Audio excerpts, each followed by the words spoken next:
Welcome to இசன் IAS academy students. நம்ம லாஸ்டா ஒரு டெஸ்ட்டுக்கான ஜிஎஸ் எக்ஸ்பிளேஷன்ஸ் பார்த்துட்டு வரோம். 3 டெஸ்ட் கம்ப்ளீட் பண்ணியாச்சு. கம்ப்ளீட் பண்ணி உங்களுக்கு அதை வீடியோவும் வந்து யூடியூப்ல கொடுத்தாச்சு. எனி டைம் நீங்க வந்து பார்த்துக்கலாம். ஸோ கண்டிப்பா வந்து அதை பார்க்கல அப்படின்னா பார்த்துக்கோங்க. நிறைய எக்ஸ்ட்ரா பாயிண்ட்ஸ் வந்து சொல்லியிருக்கேன். அண்ட் அதோட முக்கியமா கொஷின்ஸ் எப்படி அப்ரோச் பண்ணணும்னு சொல்லியிருக்கேன். வெறும் நாலேஜ் மட்டுமே போதுமா சார் அப்படின்னு கேட்டிங்கன்னா போதாது. நம்மளோட டிஎன்பிசி எக்ஸாம்ஸ்க்கு நாலேஜ் கூட சேர்ந்து ஒரு சில ப்ராக்டிசஸ் வேணும், ஒரு சில டெக்னிக்ஸ் தெரிஞ்சுக்கணும், ஒரு சில ஹேபிட்ஸை ஃபார்ம் பண்ணிக்கணும். ஸோ அந்த மாதிரி விஷயங்கள்லாம் நிறைய நம்ம வந்து நம்மளோட கொஷின் சால்விங் செஷன்ஸ்ல வந்து டிஸ்கஸ் பண்றோம். அண்ட் யூடியூப்ஸ்ல நிறைய வீடியோஸ்ல நம்ம டிஸ்கஸ் பண்ணிட்டு இருக்கோம். எதையுமே மிஸ் பண்ணாதீங்க, பார்த்துட்டே வாங்க. உங்களுக்கு இருக்கக்கூடிய அந்த பிளாக்கெட் உடஞ்சு உங்களுக்கு நல்ல ஒரு ஐடியா கிடைக்கும் எக்ஸாம்ஸ் பத்தி. டாப்பர் தான் கிளியர் பண்ணுவாங்க அப்படின்னா நம்ம ஸ்கூல் டாப்பர்ஸ் எல்லாருமே வந்து பாத்தீங்கன்னா டக்கு டக்குன்னு வந்து படிச்சு கிளியர் பண்ணோம் தானே. இங்க வந்து பாத்தீங்க அப்படின்னா எல்லாமே எக்ஸம்ஷன் தான். Even average student can clear the competitive exam feel with the good effort and good guidance. Okay, so அதனால நம்ம செஷனுக்குள்ள போகலாம் ஃபாஸ்டா. ஆல்ரெடி வந்து பாத்தீங்கன்னா 3 டெஸ்ட் முடிச்சிட்டோம், உங்களுக்கே தெரியும். ஸோ 3 டெஸ்ட்ல 225 கொஷின்ஸ் வந்து டோட்டலாக நம்ம கவர் பண்ணியிருக்கோம் பாலிட்டியில இருந்து மட்டும். அடுத்து 4th டெஸ்ட் உங்களுக்கு சொல்லி இந்த யூனியன் லெகிஸ்லேச்சர்ல வந்து ஒன்றிய நாடாளுமன்றத்தை பற்றி நம்ம படிக்க போறோம் அப்படின்ட்டு. ஸோ நம்ம டெஸ்ட்டுக்குள்ள போகலாம். அண்ட் இன்னொரு விஷயம் முக்கியமாக உங்களுக்கு நான் சொல்ல விரும்புறது என்னன்னா, ஒரு வீக்லி உங்களுக்கு 2 டெஸ்ட் வருது. அந்த 2 டெஸ்ட்டை ஒரு டெஸ்ட்டுக்கு வந்து பார்த்தீங்க அப்படின்னா, இப்போ எக்ஸாம்பிள் மண்டே எழுதுறீங்க, அதுக்கப்புறம் வந்து டைரெக்டாக நீங்கள் ஃப்ரைடே எழுதுறீங்க. ஸோ ஒரு டெஸ்ட்டுக்கு உங்களுக்கு வந்து 3 டேஸ் ஃபுல் கேப் கிடைக்குது. அடுத்த டெஸ்ட்டுக்கு வந்து பார்த்தீங்க அப்படின்னா, உங்களுக்கு 2 டேஸ் ஃபுல் கேப் கிடைக்குது. சப்போஸ் டு பி மண்டே போர்ஷன்ல அடுத்த ஃப்ரைடே போர்ஷன் வந்து பார்த்தீங்கன்னா, சின்னதா இருந்துச்சுன்னா 3 நாள் அதையே படிச்சிருக்க வேண்டிய அவசியம் கிடையாது. ஓகேங்களா? அதனால என்ன பண்ணுங்கன்னா, 1 வீக்குக்கு 2 டெஸ்ட். அந்த 2 டெஸ்ட்டுக்கு நான் என்ன படிக்கணும் அப்படின்றத அந்த 1 வீக்ல கரெக்ட்டா கவர் பண்ற மாரி பார்த்துக்கோங்க. அண்ட் முக்கியமா வந்து இந்த டெஸ்ட் எக்ஸாம்பிள் ஃப்ரைடே டெஸ்ட் அத வந்து கொஞ்சம் சீக்கிரம் முடிச்சுட்டு, அ அடுத்து வரக்கூடிய மண்டே டெஸ்ட்டுக்கான போர்ஷன்ஸ கொஞ்சம் அட்லீஸ்ட் ஒரு 50% கம்ப்ளீட் பண்ணி வச்சுட்டு, அதுக்கப்புறம் வரக்கூடிய 2 நாள்ல படிச்சுக்கோங்க. ஸோ நம்ம அடுத்த டெஸ்ட் முடியட்டும். இந்த டெஸ்ட் முடிஞ்ச உடனே அடுத்து படிக்கிறேன் அப்படின்னு கூடாது. ஏன்னா எல்லா சப்ஜெக்ட்ஸும் வந்து கம்பைன்டு தான் நமக்கு. ஓகேங்களா? ஸோ அதனால இந்த விஷயத்த வந்து கேர்ஃபுல்லா வந்து பார்த்துக்கணும். ஓகேங்களா? ஸோ நம்ம எக்ஸ்ப்ளனேஷன்ஸ்குள்ள போலாம். கொஷின்ஸ் வந்து ரொம்ப ஈஸியா இருந்துச்சு. ரொம்ப ஸ்டாண்டர்டாவும் வந்து இருந்துச்சு. ஓகேங்களா? அதனால வந்து எந்த பிரச்சனையும் கிடையாது நமக்கு. So first 101 question. உங்களுக்கு வந்து ஸ்க்ரீன் வந்து கிளியரா விசிபிளா இருக்கும். எல்லாரும் வந்து கொஞ்சம் ஹை குவாலிட்டியில வச்சு பாருங்க ஸ்க்ரீனு. பிரைட்னஸ் நார்மலா வச்சுக்கோங்க. கண்ணு அஃபெக்ட் ஆகும். ஸோ ஃபர்ஸ்ட் கொஷின் உள்ள போலாம். ஃபர்ஸ்ட் கொஸ்டின் டைரக்டான ஒரு ஃபேக்ட் கொஸ்டின். ஸோ நம்மளோட பார்லிமெண்ட், இந்தியாவோட பார்லிமெண்ட் ஹவுஸ் வந்து வடிவமைச்ச பிரிட்டிஷ் ஆர்கிடெக்ட்ஸ் யார் யாரு அப்படின்ட்டு கேட்குறாங்க. அந்த ஆர்கிடெக்ட்னா உங்களுக்கே தெரியும். என்ன சொல்றது, பிளான் போட்டு கொடுக்குறவங்க. ஸோ இது வந்து old question. Edwin Lutyens and Herbert Baker. Edwin Lutyens மற்றும் ஹெர்பர்ட் பேக்கர் இவங்க தான். இது டைரக்டான ஒரு கொஸ்டின், உங்களுக்கே தெரிஞ்சிருக்கும் school books. Which of the following is not a Lok Sabha session அப்படின்னு கேட்குறாங்க. பாருங்க, நம்ம லோக்சபால செஷன் அப்படின்னு ஒண்ணு வைப்பாங்க. இப்ப நம்ம லோக்சபாக்கு எம்பி இருந்தாலும், எல்லா நாளுமே வந்து அங்க எம்பி வந்து டெல்லியிலே வந்து உட்கார்ந்திருக்க மாட்டாங்க. அவங்க கொஞ்ச நாள் வந்து கூடுவாங்க. ஒரு முக்கியமான விஷயத்த பத்தி பேசுவாங்க. ஒரு பில்ல வந்து பாஸ் பண்ணுவாங்க. அதுக்கப்புறம் என்ன பண்ணுவாங்க? திரும்ப வந்து அவங்க எல்லாரும் அவங்கவங்களோட தொகுதிக்கு போயிடுவாங்க. அவங்களோட வீட்டுக்கு போயிடுவாங்க. அங்கருந்து ஒர்க் பார்ப்பாங்க. திரும்ப எப்ப கூட்டம் கூடுதோ அப்போ வந்து வருவாங்க. அப்ப இத வந்து ஒரு குறிப்பிட்ட செஷன் அப்படின்ட்டு சொல்லுவாங்க. கூட்டத்தொடர் அப்படின்னு சொல்லுவாங்க. 2 வார்த்தை புரிஞ்சுக்கணும். கூட்டத்தொடர், அடுத்து அமர்வு. இங்கிலீஷ்ல செஷன் அண்ட் சிட்டிங் அப்படின்னு 2 வார்த்தை சொல்லுவாங்க. ஒரு செஷன்னா ஒரு மாசம் 2 மாசம் நடக்கும். அதுல ஒரு நாளும் ஒரு சிட்டிங். ஓகேங்களா? ஒரு நாள்ன்றது ஒரு சிட்டிங் மாதிரி. ஒரு லீவ் இருந்துச்சுன்னா அது நாட் ஏ சிட்டிங். ஸோ இந்த மாதிரி நிறைய சிட்டிங் சேர்ந்தது தான் ஒரு செஷன். நிறைய அமர்வுகள் சேர்ந்தது தான் ஒரு கூட்டத்தொடர் சொல்லலாம். நம்ம இந்தியாவில் நம்ம அரசியலமைப்பு படி பார்த்தீங்க அப்படின்னா ஒரு விதி இருக்கு.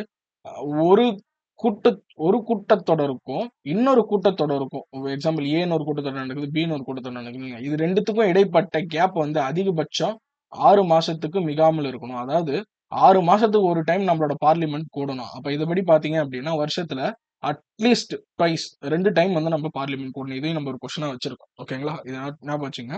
நம்ம இந்தியாவில பொதுவா வந்து 3 கூட்டத்தொடர் வந்து நடக்கும் காமனா. ஒன்னு வந்து பாத்தீங்க அப்படின்னா பட்ஜெட் செஷன். இந்த பட்ஜெட் செஷன்ன்றது ஜனவரி விட்டுட்டு பிப்ரவரி, மார்ச், ஏப்ரல், மே. இதை எஃப்எம்னு ஞாபகம் வச்சுக்கலாம். எஃப்எம். பட்ஜெட் வந்து எஃப்எம்ல கேட்போம் அப்படின்னு. பட்ஜெட் செஷன் வரவு செலவு கூட்டத்தொடருக்கு வந்து பிப்ரவரியில இருந்து மார்ச் வரைக்கும். ஓகேங்களா? அதுக்கப்புறம் பாத்தீங்க அப்படின்னா மான்சூன் செஷன். ஸோ நம்மளோட ஜூன், ஜூலைல வந்து நம்மளுக்கு அந்த மான்சூன் ஆரம்பிக்குமா? அந்த டைம்ல வந்து பாத்தீங்கன்னா இந்த செஷனும் வந்து ஸ்டார்ட் ஆகும். அடுத்து வின்டர் செஷன். கடைசியா வந்து நவம்பர், டிசம்பர்ல வின்டர் செஷனும் இருக்கும். ஆனா சம்மர் செஷன் ஒரு செஷன் நம்ம நடத்தவே மாட்டோம். ஸோ ஆப்ஷன் வந்து பாத்தீங்கன்னா நாட் ஏ லோக்சபா செஷன் கேட்டீங்கன்னா சம்மர் செஷன். ஓகேங்களா? ஸோ இதுதான் வந்து ஆன்சர். சம்மர் செஷன் ஒரு செஷன் நம்ம இது வரைக்கும் கண்டக்ட் பண்றதே இல்ல. அதுக்கப்புறம் ஸ்பெஷல் செஷன் எப்ப எப்பலாம் தேவையோ ஸ்பெஷல் செஷன் ஒண்ணு வச்சுப்போம். ஓகேங்களா? அடுத்து 103வது கொஸ்டின். பண மசோதா பத்தின கூற்றுகள்ல எது தவறாதுன்னு கேட்டிருக்காங்க. மணி பில்ஸ் இந்த மணி பில்ல பத்தின ஸ்டேட்மெண்ட்ஸ்ல எது நாட் கரெக்ட்ன்னு கேட்டிருக்காங்க. இதுல வந்து ஏ மட்டும் தான் வந்து பாத்தீங்கன்னா இன்கரெக்ட். ஓகேங்களா? ஸோ மணி பில்ல வந்து எய்தர் ஹவுஸ் ஆஃப் த பார்லிமெண்ட்ல இம்ப்ளிமெண்ட் பண்ணலாம்னு சொல்றாங்க. அது தவறு. இந்த பண மசோதாவ நம்மளோட மக்களவையில மட்டும் தான் வந்து முதல்ல கொண்டு வர முடியும். அதுக்கு முன்னாடியே வந்து யாரோட ஒப்புதல் தேவை? அதுக்கு முன்னாடியே நம்மளுக்கு பிரசிடென்ட்டோட ஒப்புதல் தேவை. குடியரசுத் தலைவரோட ஒப்புதலோட தான் அறிமுகப்படுத்தவே முடியும். அவர் மசோதா பண மசோதாவா இல்லையா அப்படின்னு தீர்மானிக்கிறது யாரு அப்படின்னா நம்மளோட மக்களவை சபாநாயகர் தீர்மானிப்பார். ஓகேங்களா? இந்த மாதிரி நிறைய விஷயங்கள் இருக்கு. அப்ப பண மசோதாவை 2 அவைகளிலும் ஏதேனும் ஒரு அவையில் அறிமுகம் செய்யலாம்னு சொல்றாங்க. இது தவறு. ஓகேங்களா? அப்ப என்ன கேக்குறாங்க? தவறானது தானே கேக்குறாங்க. ஸோ ஆப்ஷன் ஏ தான் சரியான ஆன்சர். ஸோ மக்களவை சபாநாயகர் மசோதாக்கள் பண மசோதாவா அல்லது சாதாரண மசோதான்னு முடிவு செய்வார் அப்படின்னு சொல்றாங்க. இதுவும் ஒரு சரியான ஒரு கூற்று. பண மசோதா பொறுத்தவரை மாநிலங்களவை வந்து பாத்தீங்க அப்படின்னா 14 நாட்களுக்குள் மக்களவைக்கு பரிசீலனை செய்து அனுப்பி வைக்க வேண்டும். அப்படி 14 நாளுக்குள்ள அனுப்பலன்னா என்ன ஆகும்? அது மக்களவையை கடந்துட்டதா வந்து அவங்க கன்சிடர் பண்ணிட்டு அடுத்து குடியரசுத் தலைவருக்கு அனுப்பிப்பாங்க. பண மசோதா பொறுத்தவரை குடியரசுத் தலைவர் மறுபரிசீலனைக்கு மக்களவைக்கு மசோதாவை திருப்பி அனுப்ப இயலாது அப்படின்னு சொல்றாங்க. Yes correct. ரீகன்சிடரேஷனுக்கு அனுப்ப முடியாது. President cannot return a money bill to the Lok Sabha for reconsideration. ஓகேங்களா? ஏன்னா குடியரசுத் தலைவரோட ஒப்புதலை வாங்கிட்டு தான் வந்து கொண்டு வருவோம். ஓகேங்களா? பாருங்க ஒரு மணி பில்னா ஃபர்ஸ்ட் பிரசிடென்ட் இருப்பார். அவர்கிட்ட ஒப்புதல் வாங்கிட்டு கொண்டு வருவோம். அடுத்து லோக்சபா ஸ்பீக்கர் இருப்பார். அவர் வந்து அது மணி பில்லா என்ன பில்லான்னு சொல்லிட்டு லோக்சபால சொல்லுவாரு. இங்க இருந்து ராஜ்யசபாவுக்கு போகும். அங்க 14 நாள் வரைக்கும் அவங்க வச்சிருக்கலாம். ஒண்ணு அவங்க அனுப்பலாம். அப்படி இல்ல 14 நாள் வச்சிருந்தாங்கன்னா அது ஆட்டோமேட்டிக்கா எங்க போயிடும்? திரும்ப பிரசிடென்ட் கிட்ட போகும். பிரசிடென்ட் இங்க திருப்பிலாம் அனுப்ப முடியாது. ஓகேங்களா? டைரக்டா அவர் வந்து கண்டிப்பா ஓகே சொல்லி தான் ஆகணும். ஸோ ஆப்ஷன் ஏ தான் வந்து தவறான ஒன்று. அடுத்து which of the following is not a formally prescribed device available to the members of the parliament? கீழ்கண்டவற்றுள் பாராளுமன்ற உறுப்பினர்களுக்கான முறைமை சாரா சாதனம் எது அல்ல அப்படின்னு கேக்குறாங்க. பாருங்க இது எல்லாமே ஒரு சாதனம். எதுக்கு அப்படின்னா ஒரு விஷயத்த பத்தி பேசணும் நம்ம நினைக்கிறோம். நம்ம ஒரு சாதாரண ஒரு எம்பி, நம்ம மினிஸ்டரும் கிடையாது, ஆளுங்கட்சியுமே கிடையாது. ஒரு விஷயத்த பத்தி பேசணும் அப்படின்னா, நம்ம பாராளுமன்றத்துக்குள்ள லோக்சபா மக்களவை இருக்குன்னு வைங்களேன், அங்க போயிட்டு நீங்க சபாநாயகர்ட்ட நீங்க சொல்லணும். எனக்கு வந்து இந்த மாரி வந்து 1/2 மணி நேர விவாதத்துக்கு எனக்கு ஒரு வாய்ப்பு குடுங்க. எனக்கு கேள்வி நேரத்துல கேள்வி கேட்க வாய்ப்பு குடுங்க. குறுகிய கால விவாதத்துக்கு வாய்ப்பு குடுங்க. அப்படின்னு நீங்க ரிட்டன் ஃபார்மட்ல எழுதி வந்து நீங்க உங்களோட குடுத்து, அது ஒரு ஓகே சொன்ன அப்புறம் தான் நீங்க கொஸ்டின் கேட்க முடியும். ஆனா, இதுல இந்த பூஜ்ய நேரம் அப்படின்னு இருக்கு பாத்தீங்களா? சுழி நேரம் அல்லது பூஜ்ய நேரம்னு சொல்லுவாங்க. 0 ஹவர் அப்படின்னு சொல்லுவாங்க. இது என்ன அப்படின்னா, கொஸ்டின் ஹவர்ன்னு எப்பவுமே வந்து பார்லிமெண்டோட ஃபர்ஸ்ட் செஷன் வந்து பாத்தீங்கன்னா கொஸ்டின் ஹவர். ஒரு நாளைக்கு இப்ப ஒரு கூட்டத்தொடர் நடக்குது. மொ கூடுறாங்க. ஒரு ஒரு நாளும் கூடுறாங்கன்னு வைங்களேன், அந்த நாளோட முதல் நேரம் வந்து கொஸ்டின் ஹவரா இருக்கும். அவங்க எதிர்க்கட்சிகள்லாம் கொஸ்டின் கேட்பாங்க. இவங்க வந்து பாத்தீங்கன்னா நெறைய கொஸ்டின் ஆன்சர்லாம் சொல்லுவாங்க. சரிங்களா? கொஸ்டின்ஸ்க்கே நெறைய டைப் இருக்கு. ஸ்டார்டு கொஸ்டின், அன்ஸ்டார்டு கொஸ்டின் அந்த மாரிலாம் சொல்லுவாங்க. ஸோ, அப்ப இந்த கொஸ்டின் ஹவர் முடிஞ்ச உடனே இது வந்து பார்த்தீங்க அப்படின்னா, நம்மளுக்கு ப்ராப்பரான ஃபார்மலான ஒரு டிவைஸ். கொஸ்டின் ஹவர் முடிஞ்சு, அடுத்த ஒரு அஜெண்டாக்கு அவங்க போறதுக்குள்ள இடையில ஒரு கேப் இருக்கும். இந்த கேப்ப தான் இவங்க வந்து பூஜ்ய நேரம்னு சொல்றாங்க. அப்ப இந்த பூஜ்ய நேரத்துல யார் வேணா, எப்ப வேணா எழுந்து கொஸ்டின் கேட்கலாம். ஆனா மீதி இருக்கக்கூடிய விஷயங்கள்ல பார்த்தீங்க அப்படின்னா, முன்கூட்டியே பர்மிஷன் வாங்கியிருக்கணும். யார்கிட்ட? நம்மளோட சபாநாயகர்ட்ட பர்மிஷன் வாங்கியிருந்தா மட்டும் தான் அவங்களால கேள்வி கேட்க அலோ பண்ணப்படுவாங்க. இல்லன்னா வந்து எழுந்துலாம் டக்கு டக்குலாம் கேள்வி கேட்க முடியாது. ஆனா அந்த 0 ஹவர்ல யார் வேணா கைய தூக்கிட்டு நீங்க கொஸ்டின் கேட்கலாம். அதுதான் இந்த பூஜ்ய நேரம். இந்த பூஜ்ய நேரம்ன்றது நமக்கு ஒரு முறைமை சாரா சாதனம். ஏன் சார் இத இன்ஃபார்மல் டிவைஸ் சொல்றேன்னா, இத நம்ம எங்கேயுமே வந்து குறிப்பிடப்படல. இது இந்தியாவோட ஓன் இன்னோவேஷன்னு சொல்லுவாங்க. நம்மளோட புதிய ஒரு கண்டுபிடிப்பு. இந்தியாவோட கண்டுபிடிப்புன்னு சொல்லுவாங்க. மீதி எல்லாமே வந்து ரூல்ஸ் ஆஃப் ப்ரொசீஜர்ல உங்களுக்கு இதெல்லாம் வந்து பார்த்தீங்கன்னா குறிப்பிட்டிருப்பாங்க. மக்களவையோட அங்க விதிமுறைகள்ல இதெல்லாம் குறிப்பிட்டிருப்பாங்க. இது குறிப்பிட்டிருக்க மாட்டாங்க. இது நம்மளே யூஸ் பண்ணிக்கணும். ஓகேங்களா? ஸோ இதெல்லாம் ஃபேவரட்டான கொஸ்டின். அடுத்து 105வது கொஸ்டின். இந்திய மாநிலங்களோட எல்லைகள மாற்றி அமைக்கும் அதிகாரம் யார்கிட்ட இருக்குன்னு கேட்கறாங்க. யார் வந்து நம்மளோட ஸ்டேட்ஸோட பவுண்டரீஸ வந்து மாத்தக்கூட அதிகாரம் யார்கிட்ட இருக்குன்னு கேட்கறாங்க. நம்மளுக்கே தெரியும். நாடாளுமன்றம், பார்லிமெண்ட் கிட்ட தான் அந்த அதிகாரம் இருக்கு. பகுதி 1 படிச்சோமா? பார்ட் 1ல 1, 2, 3, 4 ஆர்டிகல்ஸ்லாம் படிச்சோமா? அதுதான். சரிங்களா? சிம்பிள் மெஜாரிட்டில பண்ணிடுவாங்க. அடுத்து. Who enjoys the right to impose reasonable restriction on fundamental rights? நம்மளோட அடிப்படை உரிமைகள் மீது இந்த நியாயமான கட்டுப்பாடுகளை விதிக்கும் அதிகாரத்தினை கொண்டவர் யாருன்னு கேட்கறாங்க. இதுவும் பாராளுமன்றம் தான். நம்மளே சொல்லியிருக்கோம். நான் கடைசியா கூட நேத்து ஐபிஎல் சீரிஸ்ல கூட சொல்லியிருந்தேன். ஆர்டிகிள் 35 அடிப்படை உரிமைகள் எந்த மாற்றம், எந்த திருத்தம் கொண்டு வரணும்னாலும் அது யார் தான் கொண்டு வரணும்? பாராளுமன்றம் தான் கொண்டு வரணும். ஓகேங்களா? அடுத்து. சோ அப்புறம் இன்னொரு கொஸ்டின். மாநில சட்டமன்ற மேலவையின் உறுப்பினர் எண்ணிக்கையை நிர்ணயிக்கக்கூடிய நிறுவனம் எதுன்னு கேட்கறாங்க. So which of the following institution has the final power of deciding the composition of the upper house of the state legislature? So நம்மளோட பார்லிமெண்ட்டுக்கு லோக்சபா, ராஜ்யசபான்னு இருக்கு. அதே மாரி நம்மளோட மாநிலங்களும் வந்து பார்த்தீங்க அப்டின்னா, அப்பர் ஹவுஸ், லோவர் ஹவுஸ்ன்னு பிரிப்பாங்க. சரிங்களா? ஸோ பேரவை, சட்ட மேலவை அப்டின்னு பிரிப்பாங்க. இந்த மேலவைய உருவாக்குறது யாருன்னா, பார்லிமென்ட் தான். நம்ம வந்து ஒரு ரெசல்யூஷன், ஒரு தீர்மானம் நிறைவேற்றினா பார்லிமென்ட் தான் உருவாக்கி குடுப்பாங்க. அந்த உருவாக்கி குடுத்ததுல எவ்வளோ மெம்பர்ஸ் இருக்கணும் அப்படின்னு கடைசியா நிர்ணயிக்கிறது யாரு அப்படின்னா, பாராளுமன்றம் தான் நிர்ணயிக்குது. சரிங்களா? அந்த மாரி அவங்க நெனச்சாங்க அப்படின்னா, அத அபாலிஷும் பண்ணிடலாம். ஆர்டிகிள் 169 ரொம்ப முக்கியமான ஒரு ஆர்டிகிள். ஸோ கீழவையை உருவாக்குதல் அல்லது பார்த்தீங்க அப்படின்னா, கடைசியா வந்து நிறுத்தி வைத்தல். இது 2மே அவங்களால பண்ண முடியும். ஸோ பாருங்க, இதுல வந்து ரொம்ப முக்கியமான விஷயம் என்னன்னா, நம்ம இந்தியால 6 மாநிலங்களுக்கு 6 ஸ்டேட் தான் வந்து பார்த்தீங்க அப்டின்னா, இந்த மாரி 2 அவைகளை கொண்டதா வந்து இருக்கு. தமிழ்நாட்டுல இருந்துச்சு. 1989ல வந்து பார்த்தீங்கன்னா, நம்ம எடுத்துட்டோம். சரிங்களா? அதுக்கப்புறம் 2010ல திரும்ப ஒரு ரெசல்யூஷன் பாஸ் பண்ணோம் எங்களுக்கு வேணுன்ட்டு. பட் ஆனா நம்ம அத வந்து நிறைவேத்தல இன்னும். இப்ப இந்த 6 ஸ்டேட் என்னன்னு நம்ம தெரிஞ்சு வச்சுக்கணும். ஆ யுபி, பீகார் இவங்க வந்து ஒரு செட்டு. இங்க வந்து ஆந்திரா, தெலுங்கானா ஒரு செட்டு. அடுத்து வந்து பார்த்தீங்க அப்டின்னா, கர்நாடகா, மகாராஷ்டிரா. ஓகேங்களா? ஸோ மொத்தம் வந்து 6 இடங்கள்ல வந்து இருக்கு இது. என்னது? 2 அவைகளை கொண்ட சட்டமன்றங்கள், மாநில சட்டமன்றங்கள் 6 இடங்கள்ல இருக்கு. நோட் பண்ணி வச்சுக்கோங்க. அடுத்து, பாராளுமன்ற சலுகைகளை டேஷ் குறிப்பிட்டுள்ளன. Parliamentary privileges are specified in பாருங்க பார்லிமெண்டரி பிரிவிலேஜஸ். ஸோ இது வந்து பார்த்தீங்கன்னா 105 இந்த விதி 105 தான் பார்லிமெண்டரி பிரிவிலேஜஸ் பத்தி சொல்லுது. இது என்ன சார் பாராளுமன்ற சலுகைகள் அப்படின்னா, நீங்க ஒரு எம்பியா இருக்கீங்க, ஒரு மினிஸ்டரா இருக்கீங்கன்னா, பாராளுமன்றத்துக்குள்ள வந்துட்டீங்கன்னா, உங்கள யாருமே அரெஸ்ட் பண்ண முடியாது. ஓகேங்களா? அந்த மாரி அதுக்குள்ள வந்துட்டீங்கன்னா, உங்களுக்கு எல்லாருக்கும் வந்து ஒரு குறிப்பிட்ட உரிமைகள் உண்டு. நீங்க எம்பியா இருக்கிறப்ப ஒரு சில விஷயங்களுக்காக வந்து நீங்க எந்த விஷயத்துக்காகவும் நீங்க வெளியாட்களால கட்டாயப்படுத்த மாட்டீங்க. இப்ப எக்ஸாம்பிள் நீங்க ஒரு கொலை பண்ணிட்டீங்க. டக்குனு வந்து கூட்டத்தொடர் ஆரம்பிச்சுருச்சு. ஏதோ ஒரு கூட்டத்தொடர். நீங்க வந்துட்டீங்கன்னு வைங்களேன், அந்த கூட்டத்தொடர் முடியிற வரைக்கும் உங்கள யாருமே அரெஸ்ட் பண்ண முடியாது. இந்த மாரி நெறைய சலுகைகள வந்து பார்லிமென்டரி பிரிவிலேஜஸ்ன்னு சொல்லுவாங்க. அத வந்து ஆர்டிகிள் 105 வந்து குறிப்பிடுது. ரொம்ப இம்பார்ட்டன்டான ஆர்டிகிள். அப்கமிங் எக்ஸாம்ஸ்ல இது ஒரு எக்ஸ்பெக்டட் கொஸ்டின். அடுத்து பாருங்க, பண மசோதாவ பத்தின ஒரு 4 கூற்று குடுத்திருக்காங்க. இதுல எதுலாம் சரியானது அப்படின்னு கேட்டிருக்காங்க. கரெக்ட் ஆன்ஸர் கேட்டிருக்காங்க. ஸோ மாநிலங்களவையில் இதை அறிமுகப்படுத்த முடியாது. Yes correct. மக்களவையில மட்டும் தான் வந்து இத அறிமுகப்படுத்த முடியும். சபாநாயகரால் சான்றளிக்கப்பட வேண்டும் கண்டிப்பா. மாநிலங்களவையால் திருத்தப்படலாம். ஓகேங்களா? Can be amended by the council of states. இது தவறு. மாநிலங்களவைக்கு அந்த அளவுக்குலாம் பவர் கிடையாது. திருத்தப்பட முடியாது. President has to assent it without delay. குடியரசுத் தலைவர் தாமதமின்றி ஒப்புதல் அளிக்க வேண்டும். இதுவும் சரி. அப்ப 3 மட்டும் தவறு. 1, 2, 4 சரி. அப்ப ஆப்ஷன் என்ன வரும்? பி தான் வந்து உங்களுக்கு கரெக்ட்டான ஆப்ஷனா. சரிங்களா? அடுத்து. இது ரொம்ப இம்பார்ட்டன்டான ஒண்ணு. ஒரு குழுவ பத்தி கேட்கறாங்க. இந்திய அரசாங்க செலவுக்காக பாராளுமன்றத்தில் ஒதுக்கப்பட்ட நிதிகளை ஆய்வு செய்வது யாரு? எந்த குழுன்னு கேட்கறாங்க. இது வந்து பார்த்தீங்கன்னா, பொது கணக்கு குழு. Public accounts committee. இவங்க தான் வந்து பார்த்தீங்க அப்படின்னா, revenue and expenditure of the கவர்ன்மெண்ட்ஸ வாட்ச் பண்றாங்க. கரெக்ட்டா இருக்காங்களா? இல்லையா? அப்படி. ஓகேங்களா? அந்த எஸ்டிமேட் கமிட்டின்னு ஒரு கமிட்டி இருக்கு. இதுவும் ரொம்ப ஒரு முக்கியமான கமிட்டி. இது டைரக்ட்டா பட்ஜெட்ட வந்து அலசி ஆராயும். நிதி வரவு செலவு திட்டம் இருக்குல்ல. ஓகேங்களா? அத வந்து ஆராயக்கூடியது தான் எஸ்டிமேட் கமிட்டி. பப்ளிக் அக்கவுண்ட் கமிட்டினா பொதுவாவே கவர்ன்மென்ட்க்கு எவ்வளவு வரவு வருது, எவ்வளவு செலவு வருது அப்படின்னு பார்க்கக்கூடியது. பொது கணக்கு குழு. ஆப்ஷன் ஏ அதுக்கு. அடுத்து. Who introduced the annual financial statement in the parliament?